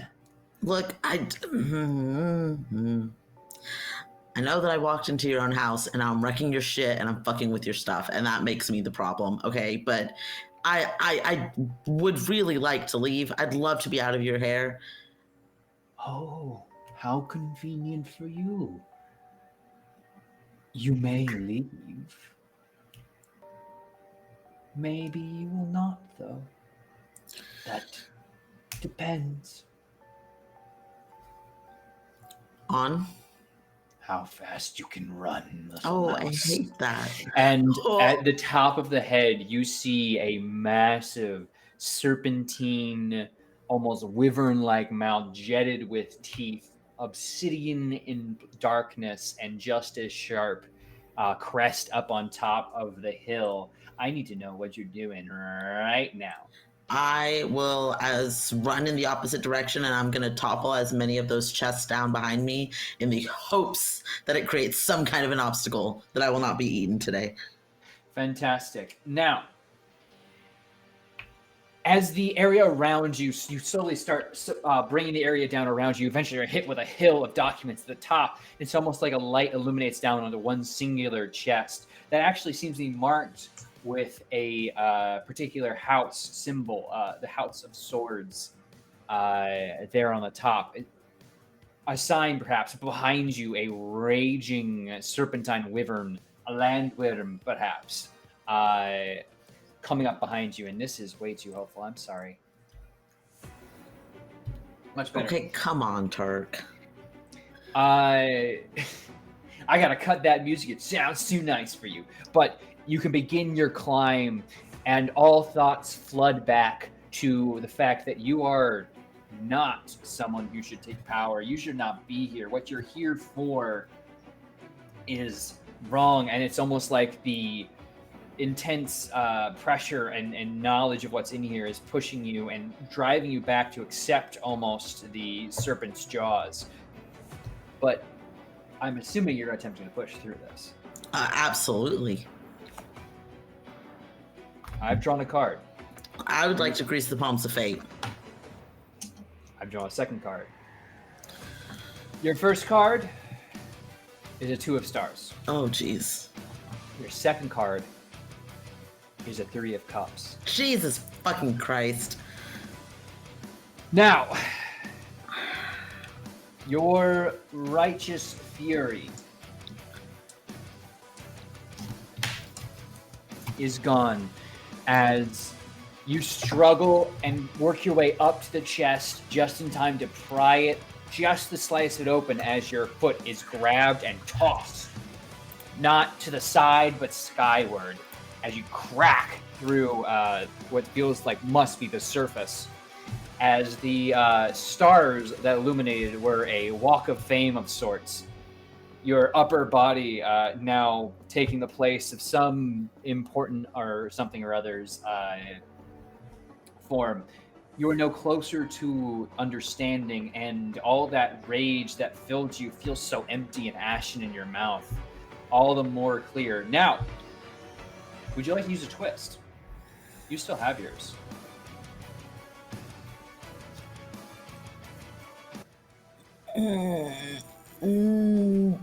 No. Okay. Righteous Fury is destroyed.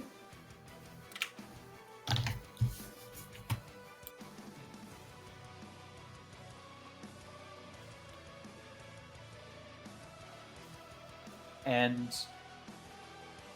that is where we end our scene, with you pulling yourself out of the pavement. Still furious. Still furious, no longer righteously so. Mm-hmm.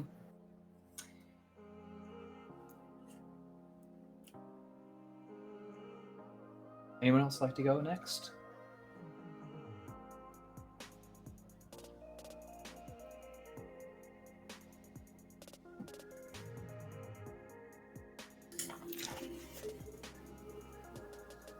I'm happy to jump in next if we want to keep our same order. Sure. Sounds good. You want to face off with the paver, Death. I sure do. What is the plan? What is the vibe?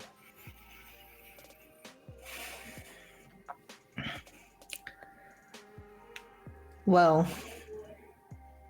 the paver used to work for me. I'm hoping to keep that blackmail going and see if I can get him to step away from his job guarding the star. All right. Moss, give me a little bit of sensory information about where this is initially happening. Just one little bit, and I'll work off of that.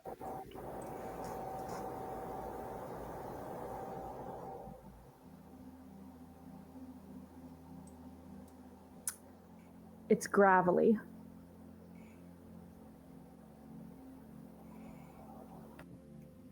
Got you. You heard tell through your agents that, of course, watch over everyone else involved, that Andy was being sent in to find the NDAs, and through, of course, your communications and knowledge and information web, you knew that the paver would also be there. There's only a few ways out of there. You assume the most immediate way in would be blocked, and so heading towards the second, you enter what is essentially a gravel top parking lot, of which one of the little blocks used to denote the end of a parking space is beginning to slide away. Now, Kian, Grant Nile, the King of Pentacles, is attempting to win over and blackmail Death to their side. What's the wrinkle in this plan? I don't know if this is allowed, Turk, but an offer has already been made to Death, and so it's got to be sweeter than that.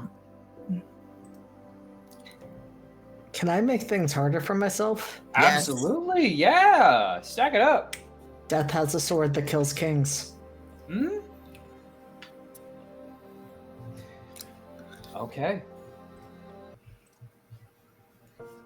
You wait and stand in a lonely parking lot as was almost like a tombstone for a vehicle moves aside, and the paver, in a mix of modern and ancient armor, steps their way out, a machete in hand that you recognize and marked with a viscous blood.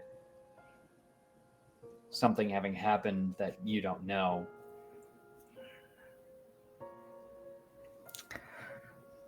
Looks like you've had a rough night. No rougher than when I used to work for you. And he'll take the blade and wipe off the remnants onto his own sleeve. You came here to die? Didn't see that coming. I came here to talk. Talk when used like a poison. I know better than to drink that fucking cup. You can talk fast, or I can take your head, courtesy your friend.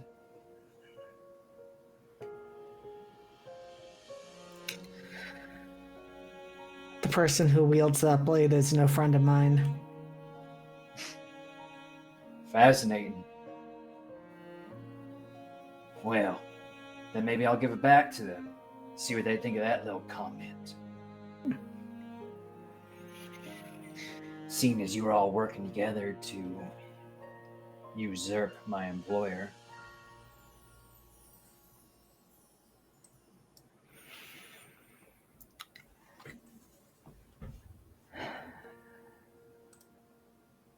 Do you like working for her?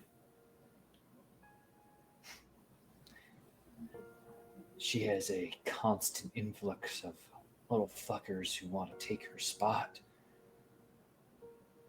Which means a lot of work for me. I never sit idle. I am always on the hunt, and I am so happy.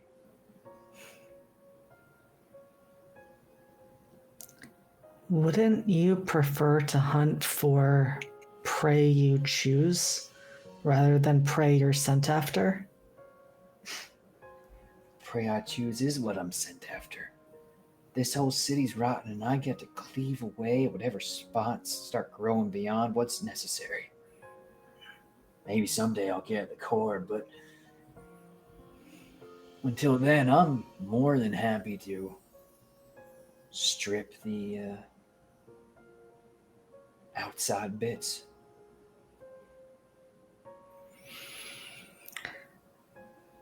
That's not much of a choice, though, is it? I mean, you might say you're ready to take out whatever refuse needs to be taken out, but there are some that are off limits, I would imagine.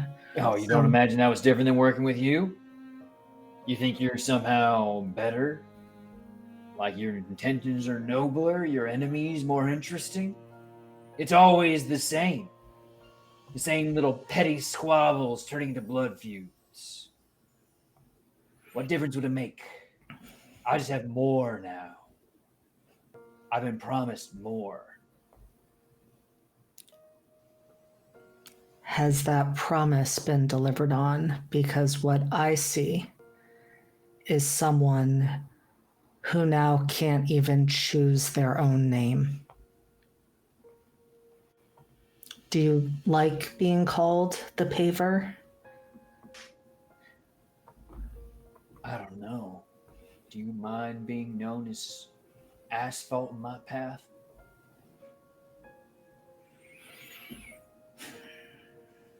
It's a title. It brings me the satisfaction to be known by something beyond myself. I don't mean to get philosophical with you, but that's a legacy. Something you never provided me.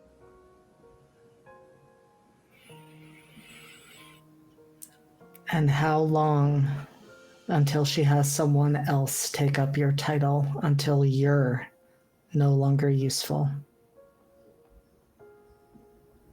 You cut into a point, you best get to it quick. Because you're trying to imply I'm not the best at what I do. You're calling your own judgment into question. I called my own judgment into question the moment you left. Well, damn. Awfully humble of you to admit you're an idiot.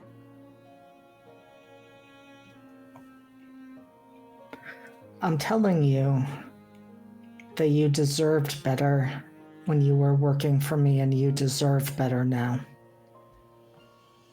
Like I said, has she actually delivered on a single one of those promises?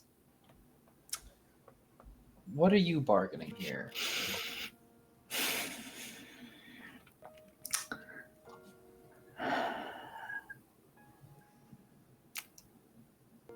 I think I'm gonna bargain.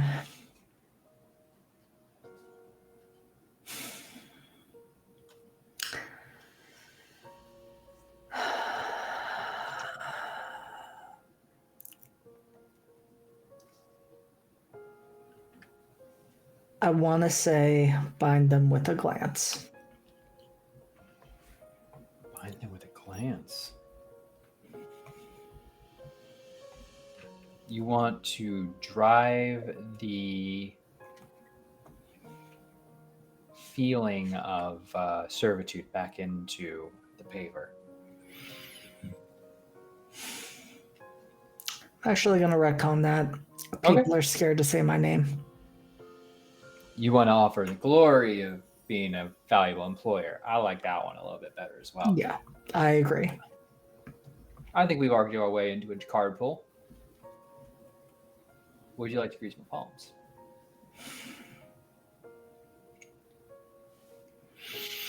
Yes.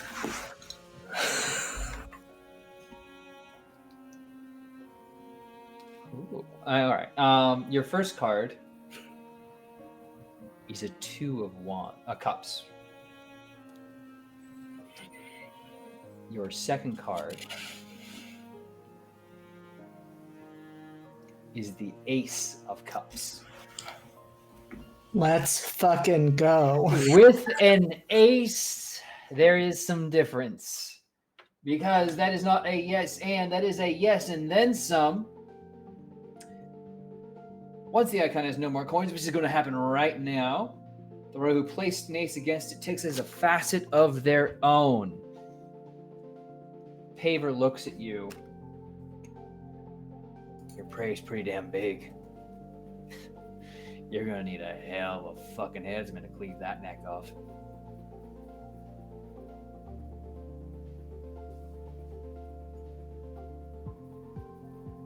You paying? Of course.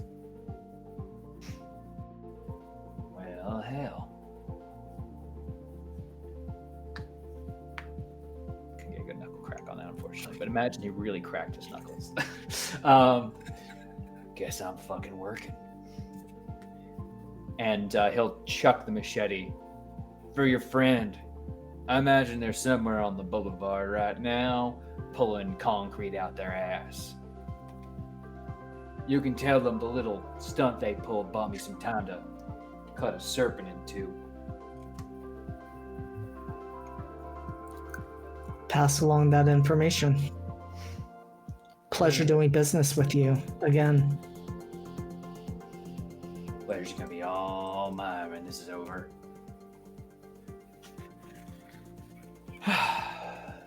And cut that scene there. You may now mark the paver as a facet of yours to use. We jump back to Hatien. Yes. Apparently, I'm gonna go seduce judgment. Well, we do know that JG Ment is going to be making a very large spectacle of himself soon at an exclusive party that you now, as a group, understand to be a one-of-a-kind event, small, little local place, out in the hills somewhere. One of those places to be seen without cameras affairs. But you might need more of an inn. Because I would like JG to get there before. I would like to get to him before he gets to this party. All right. You get him doing a fashionable aperitif course.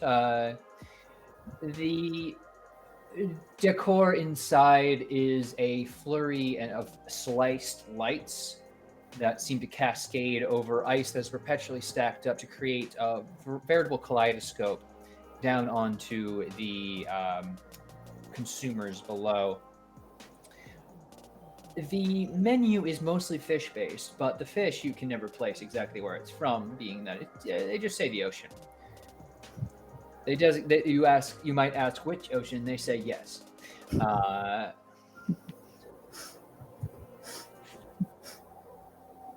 The energy in here is, well, before I say anything, why don't we talk to Kian? Give me a sensory detail. There's a giant ice sculpture of a fish, and it's got one of those, it's got that weird setup where the eye seems to follow you wherever it goes. An ever-watching fish. Very interesting. What's the wrinkle in this plan to seduce JG Ment?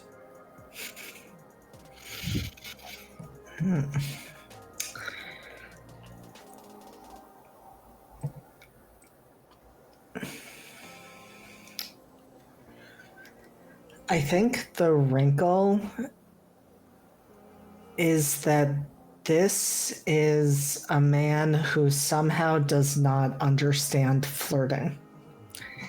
You could flirt with him nonstop, and he would be completely oblivious.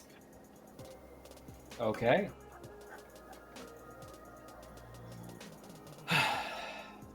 So, entering into this veritable ice palace of a fish place, the eyes ever watching you of this ice-like sculpture, a waiter will be the first thing that you are greeted with, the front of house, so to speak. Hello, ma'am. Is there anything we could do to bring you to any particular table? Are you here to see anybody? Are you here to be seen with anybody? Are you here to just simply pretend like you're eating? We have some tables already set with food you could take pictures at.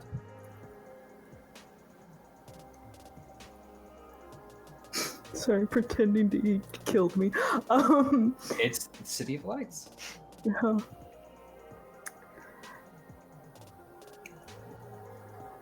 I'm here to see Mr. Mint. Oh, Mr. Ment is very busy, I assure you. There have been several people already on the waiting list. We put on the waiting list to be seen with him. At this particular restaurant, of course. Andiamo merci beaucoup. And how do I move myself up on that list? Oh, very carefully, I assure you. I have heard even the top spots are auctioned off at a blood tournament, but this is not my business. That being said, perhaps you might make offering to our divine being. Well, maybe perhaps some things can be done. Offering to what? I'm sorry. The divine being, and he seems to motion awkwardly towards the fish sculpture. It always seems to be looking at you. Mm-hmm. I would like to put a large sum of money into the divine being's mouth. Yeah, well, get it online with practitioners. You stuff that thing full. Well, I could perhaps see about putting you on a nearby table for that amount. It is very difficult to even get that close. Other tables have been bought out and are empty. I think the people who bought them are dead. But it is not my place to speculate and judge. I'm sure they're just doing a photo op in a graveyard. It's very good, very local, you know. Very good to be seen in the graveyard that's collapsing into hell. Very good Yes, spot. let me put me in a close table with direct line of sight.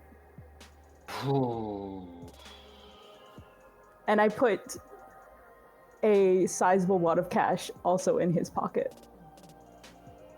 I can see what I can do. I can see what I can do. So I know you will. You are shown to a table that has you able to turn and look to where JG Mint is. It seems that they're sort of trying to make this a business meeting. The folks there are all talking about, business opportunity. Oh my gosh, symmetry and synergy. Oh yeah, what if we made an app that makes apps with AI? And everyone's like, oh, brilliant. Okay. What if you could meet people online and be like, oh, brilliant. And JJ's like, wow, I love all these ideas I'm coming up with.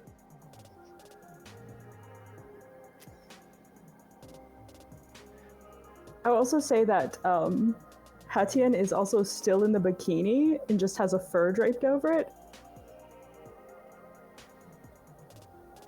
Assuming this place is freezing except for enough for an ice sculpture to be present. I'll say it's not super freezing, it's cold, but there are actively people who seem to be adding and repairing the ice sculpture at all times.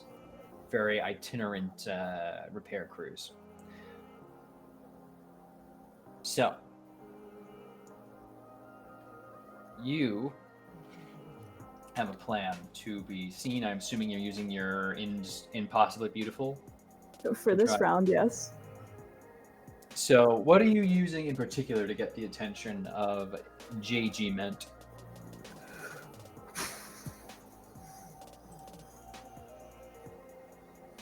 I think when Hatien goes to sit down,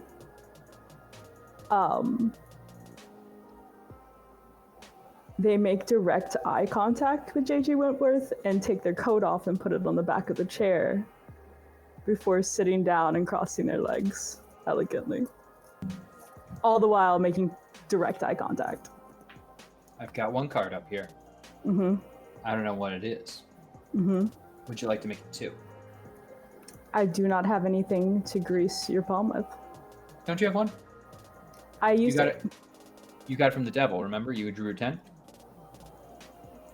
Oh, not wrong? What? You had 2 before because you got the Peg the Devil bonus point, remember? No, I got, we gave that to JD. Oh, that's true. Oh my gosh. Yeah. Okay, so do you not have one? Mm-mm.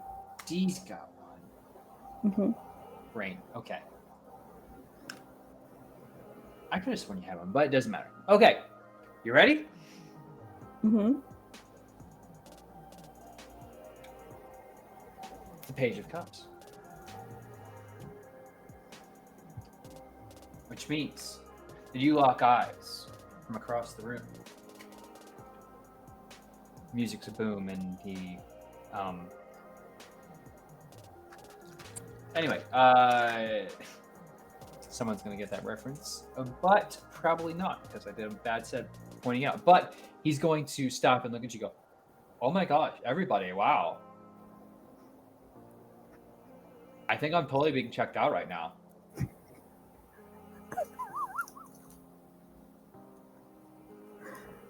One second, and he's gonna get up and scooch across everyone's, go just straight up almost just scooch across everyone's butts to get out of the booth table they're all seated in.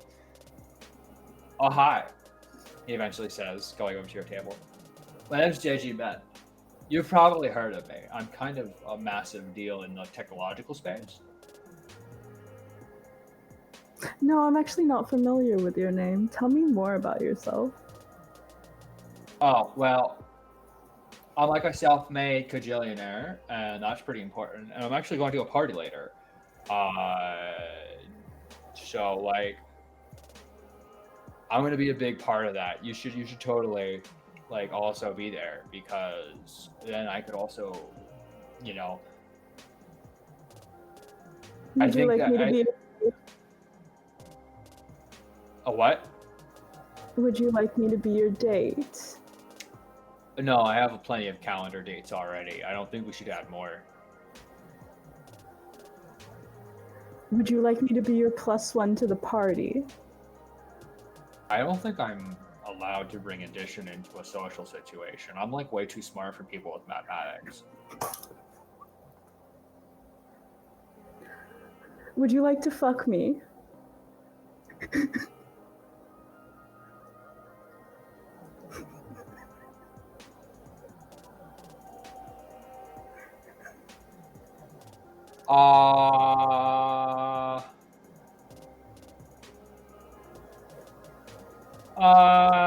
Yeah, I suppose. Maybe like afterwards. Or now, I guess. I kind of need the confidence boost, I guess. We can do it now. It's probably best to do it at the party. And I'm gonna grab him by his tie. He's, of course, wearing a tie, naturally. And find a place to be alone. I kind of wish you drew an ace for this, but suffice to say, JG Men is going to be walking into that party with a lot more confidence than JG Men originally had, as a going out of business magnet of sorts. But what I will say, after everything is done and dusted, there will be no extra thing added on, because each of you is going to have bad. There we go. Each of you, as you exit your locale, is going to have a car pull up. You don't recognize this car. You've not arranged for it.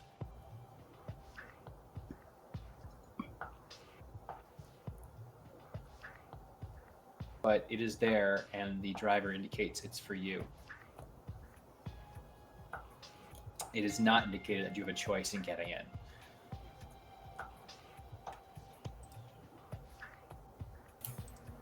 I will get in the car. Yeah. Each of you steps in and, strangely enough, find yourself seated next to each other in what appears to be a long stretch limo. Ahead of you, you see a person with a sort of bob of hair, a fantastic dress that seems to almost shine impossibly bright into all of your eyes, so much that looking at them hurts. And they are seated up on the side seats as you're all in the back. And you only see the back of their head as they seem to turn and point an extra bright star into your face. What's up, everybody? It's me, the Star. You know me already. Woohoo! Thank you so much for the raids and the 10 pluses and the 100 pluses and the 1,000 pluses. It is super appreciated. Woo! Oh my gosh, pop my star. Anyway, I am here cruising with the three fuckers who have been trying to hurt me all day long. Oops, whoops, censors. Uh-oh. And they turn, and their eyes are sparkling light. They hold that camera up, and you realize you are stuck in the limelight. The star is here, and you are in their presence, and it is drowning as you realize thousands of eyes are upon you, and you've never felt so underdressed and unfortunate. It is a tough spot to be in just by existing within their space, as this is someone who is undeniably beautiful and perfect. Anyways, I guess we're going to do a bit of an expose on them, because, oh my goodness gracious, there is so much dirt to dig. Enough to fill the cemetery. Oh, the sound effect is from the phone, or a soundboard of sorts. It seems to just apparate. It looks like you're being driven to a party. But you are now facing the star. I have placed one silver coin on for each of you, plus one. And you can let me know how you're going to try and start to break this thing down, because you are now in the presence of the mark.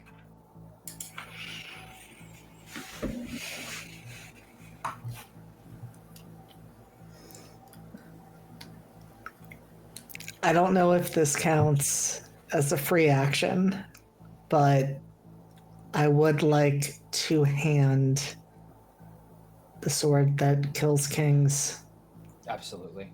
back to our princess. Totally good here.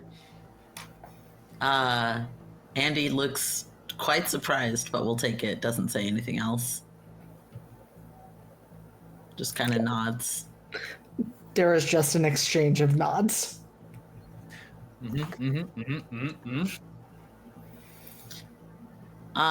Turk, did I get anything from the chest that looked like it was covered with the seal of the House of Swords, or no? Nope, unfortunately not. You did not succeed in reaching it. You were tossed up into the Walk of Stars, and you don't get to complete that part of the box because the mark is here now before you're ready. So, what's someone doing? Come on, let's start it up.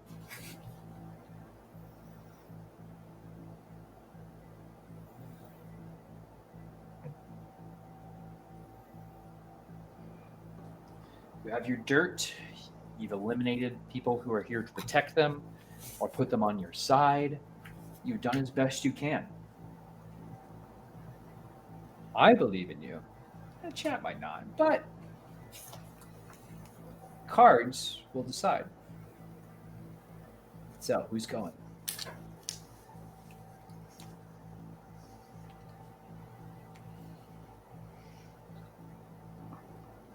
I will call on somebody.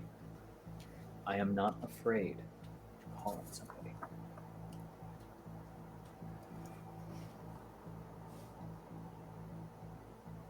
Five, 4, 3, 2. Oh, now you're just waiting for it. Come on. 1.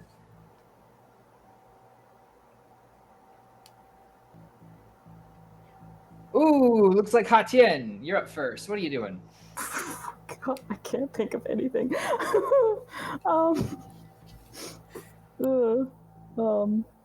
You know, we've all seen what my wheelhouse is in this. You know that the prize is the selfie stick, not removing them. You can't kill them. You can only steal from them. So how are you going to get that selfie stick?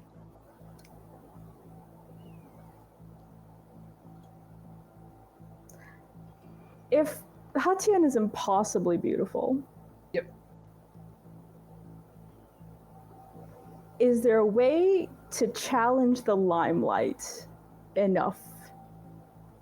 You want to draw attention from the star to yourself in order to get eyes purposely on you so that the selfie stick is almost drawn towards you, like the eye of Sauron? Yeah.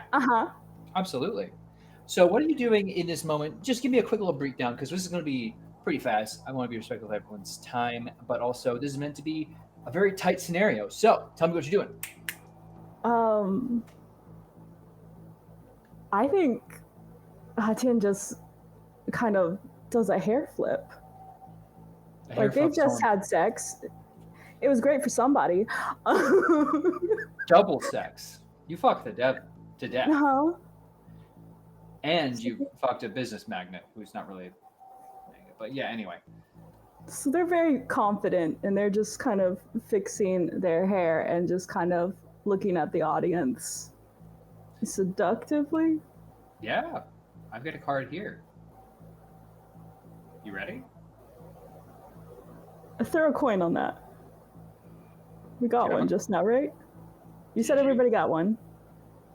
Unless I misunderstood that. Said I'd normally give one out, but now we're not. Okay, gotcha. Never mind. So, that's a 4 of wands. That's a no, but Would you like to use a twist? I would like to use a twist. Your twist is strength. Now, strength being the twist, let's see what that means. Strength is the guardian, a loyal defender, a trusted champion, a living bastion, the muscle, the goons, can't be bought, can't be outwitted, spoiling for a brawl. Let me know how you use that to your advantage.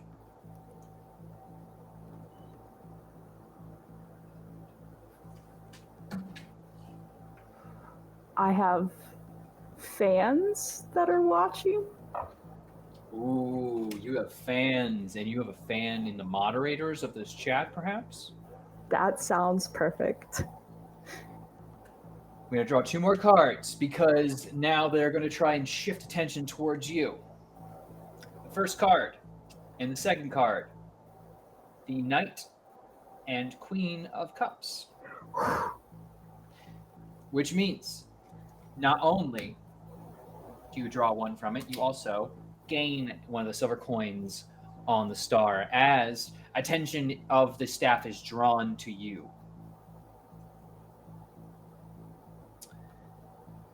And that creates an opening for the rest of you. What do you want to do? As the attention of the star is driven away from the star itself. So I think what I would like to do is use my facet of the paver to highlight the fact that the star's bodyguard is not with her. And she is not as invulnerable as she thinks. All right. Okay. You are putting up Death, the paver. As you make it very clear, you are threatening the star and no one is responding. Mm-hmm. I've got a card. You don't have any way to change this. That's fine because it's an 8 of cups, which means you succeed, but Death is damaged because you point. What do you say to make a threat to the star that would normally draw a threat of death to yourself? I think Niall does something that he usually doesn't do because he doesn't like to get his own hands dirty. I think he pulls out a knife and moves it towards the star's throat, and nobody moves to stop him. Oh my god, that's so like... Excuse me, where is my security? I'm sorry. I pay good money to have someone here to throttle people like this. What is going on right now? Am I being, like, raided or something? Am I being swatted? I'm sorry, like... And using her own power, she'll move you away, but that has definitely struck a chord, and you see the brightness of that attention fade and again shift towards you both now. 2 have made their impact on the attention of this prize. Hey, Andy, do something for me. Where is the selfie stick? Selfie stick is in the hand of the star, up at the front of, but now sort of seemingly close enough that you could potentially lash out and strike. I would like to do that. You're wagering your blade that kills kings? I am wagering my blade. Damage the prize? That would be lovely, if you would allow it. I have a card. Do you know what it is? No, but I think I'm about to find out. I suppose so. That's a King of Swords. How perfectly fit. Which means you get yourself a little elbow grease in regards to an extra coin as you strike out and swing and knock the active prize, the selfie stick, out of the star's hands as they shout, "No, my shot! What the fuck are you doing?" As you pull up to a part, as you pull up and the car stops, the selfie stick, not being gripped by anyone, juts to the front of the cab. I want to say this now. it is up for anyone to grab this. The star is officially inverted. They are entering a demure state. Around them, the world seems to almost melt as their self-confidence falls, and everything that was once shining and bright becomes hazy and dark and terrible. You have been to the worst places that this city has to offer, and even now in this cabin, you just feel this overwhelming sense of giving up. Nothing's worth anything unless you have those eyes on you, and it's just, why even bother if it's just going to be taken away eventually? And the star begins pulling in all of you to its sadness. Oh, her sadness, rather than the astrological term. I would like to do something if I can. I'd like everyone to tell me what they're doing right now, because your prize is on the floor at the other end of this stretch limo. That was not as stretched as you thought it was, but seems to be bending impossibly forward.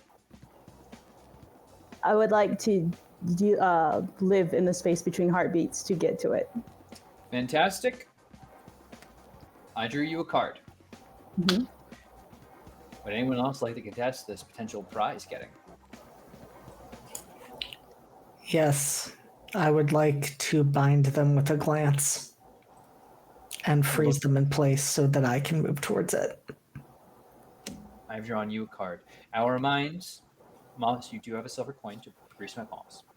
I would like to. Second card, given to your pile. Andy, Keegan, what are you doing here?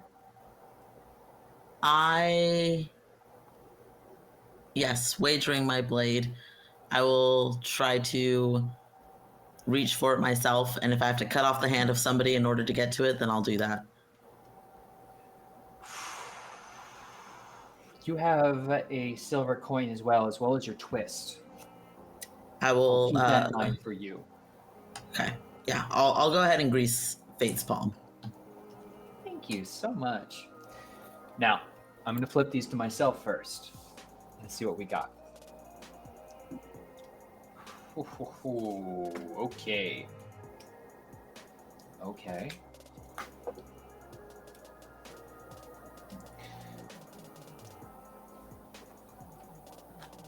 I'll start. Mr. Nile, you have a 6 of cups, which is going to be a yes, but. Hatien, assuming you want the higher of the cards, the King of Pentacles. Andy has a Knight of Swords. Meaning, currently, it's a tie for the top.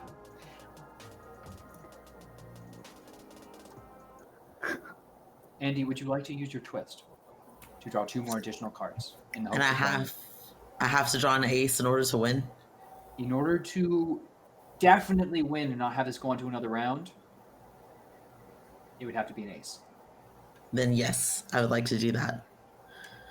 Your twist is the Hermit. And I need to pick something that's like super tense right now. No, too slow. There we go. There's some music with some chest hair. All right. The Hermit. Oh, wait. Whoopsie daisies. Wrong way. The Hermits. The weak link. Bitter and twisted away from their peers. An axe to grind, a beautiful betrayal waiting to flower. The chink of the armor, aching for pressure to punch through. Stab their back and they'll scratch yours. Who's the traitor here that you can put pressure on? That you've secretly been working their way into? Oh, well, there's only... Oh, how interesting. I mean, the only person that I feel like I could choose has to be Niall, since I am trying to stop Patien from getting the selfie stick. But what an interesting turntable. I have a pitch. Given you have the ability to fake documentation of Niles's, This is true. did you at some point create a memo that Niles believes is their own, making them think you would be a better set for the star after a bender that you sent them on? I am amenable to it as long as JD is okay with me manipulating their character. Then yes. Absolutely. Manipulate. Okay. In that case, your first card is a 3 of Pentacles. Jesus Christ. Your second card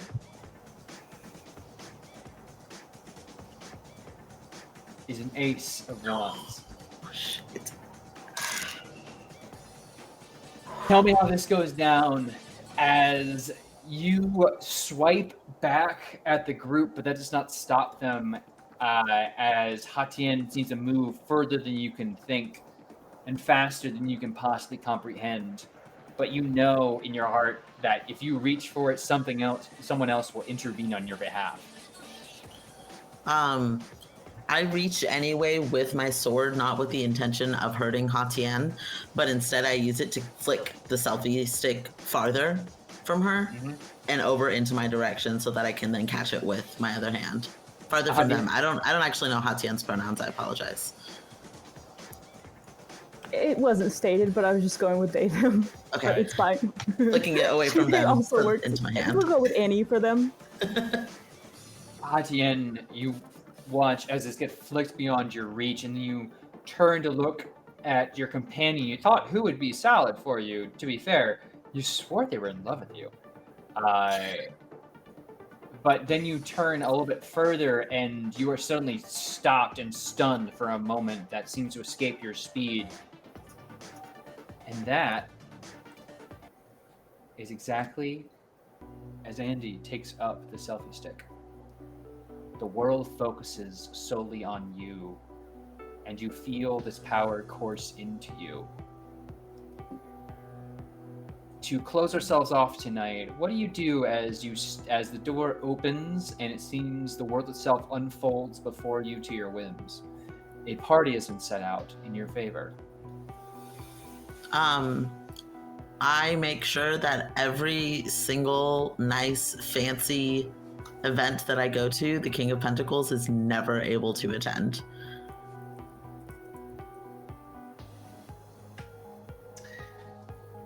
Okay. Anything else as you shape this world to your will?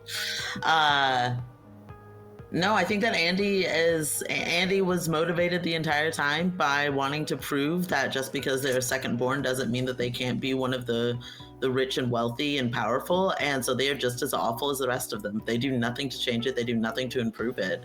They have bought into all of the cruel ways that this world exists, and they're going to do whatever they can to keep the status quo now that they have found their way to be part of it and on top of it. The two of you in the back of this limo watch as Andy steps out and seems to be greeted with cheers beyond what could possibly be generated by a small entourage. As security guards, death included, guide all of you away and out and down to a place where no one will hopefully see you again, including what was once the star, who seems to just be a pit of sadness. Congratulations to our Princess of Swords, as you have supplanted the star as master of this domain. And that, as the wheel churns ever on, perhaps new royals will rise to strike down a new Arcane. That's a story for a future episode, but for now, that's where we're going to call it. So, before we say all our adieus in very grandiose fashion, I want to first point out we went through a lot of goddamn cards tonight.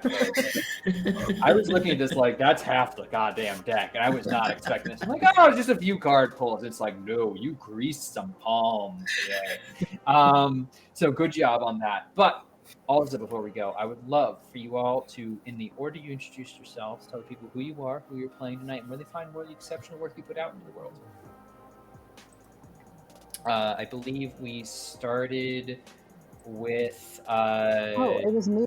It was you. Yes. Oh my gosh. Hi, I'm Moss. My pronouns are they, them. I exist on the internet in places usually under X, MOSSTARX, usually with dots around the moss, sometimes with nothing, sometimes with underscores. It really depends on where you go. I will be here on Fridays for Sigil and Shadow. Hell yeah. All right. That brings us over to JD, I believe. Yep. Hey, I am JD. I exist on the internet at JD, not Jason Dean, on pretty much every single platform. My next few weeks are looking a little bit light, but you can usually find me over with Live from the Apocalypse as an organizer, storyteller, and player in way too many games, sometimes with The Lost Caravan, and also with Entropy Emporium, and sometimes here as well. Now, last but not least, our new Arcane. Kian. Hello, everybody. My name is Kian. My pronouns are they, he. You can find me on the interwebs at uptight_chiffon, uptight-chiffon, depending on where you're hanging out. Tonight, I have been Andy. I likewise am doing a couple of different things on a couple of different channels. I'm here for Beacon Bites every other Wednesday. I'm here for our Beacons of Firelight campaign. Arc 3 starts in the next couple of weeks, which we're super excited about. I'm on Lost Caravan for Nova for our terrible, traumatizing experience that we're having over there right now. It's no good, very sad time right now. I'm over on Caravan for our Fabula Ultima campaign. Also no good, very sad time right now, but at least that one we're trying to fight death. We're trying to, I think we'll be okay on that one. I got a couple of the projects coming up that I can't yet talk about. The one that I want to highlight right now is that on Saturdays, the next episode of Blooming in the Rot, My Invisible Sun actual play campaign over on Entropy Emporium. I'm having a delightful time with some delightful players. It's so good. Come check it out. They're giving me so much fun to work with. It's episode 3, so still very early on in the campaign itself. But yeah, follow me on social media. That is where you will hear about whatever it is that I'm going to be in next. That's where you'll hear about it first. That's me. All right, back to me. I'm Turk, or Turk Accented if you have the cards to pull. And I've been Fate herself. That's not gender exploration. That's just facts. And I've had the honor and privilege of getting to run this game tonight for some exceptional people. I am... hi again, Blair. How are you doing? Anyway, as a reminder, this may have been the last in our July series here on High Shelf Collective, but it's not the end here because we have some exciting things coming up in August, including but not limited to Pathfinder 2e Henshin, a Go-Go Baby, Lancer Morkburg, and Fibula Ultima. Sorry, again, reminder, it's not Swedish, I'm just stupid. But we have a lot of other things coming up, including, as noted, Sigil and Shadow. Sigil. So, jeez, brain is empty. It's just... Anyway, Sigil and Shadow, Beacon Bites, is that what we're calling it? All right, I love it. And then also Rage Across Texas and Werewolf ID.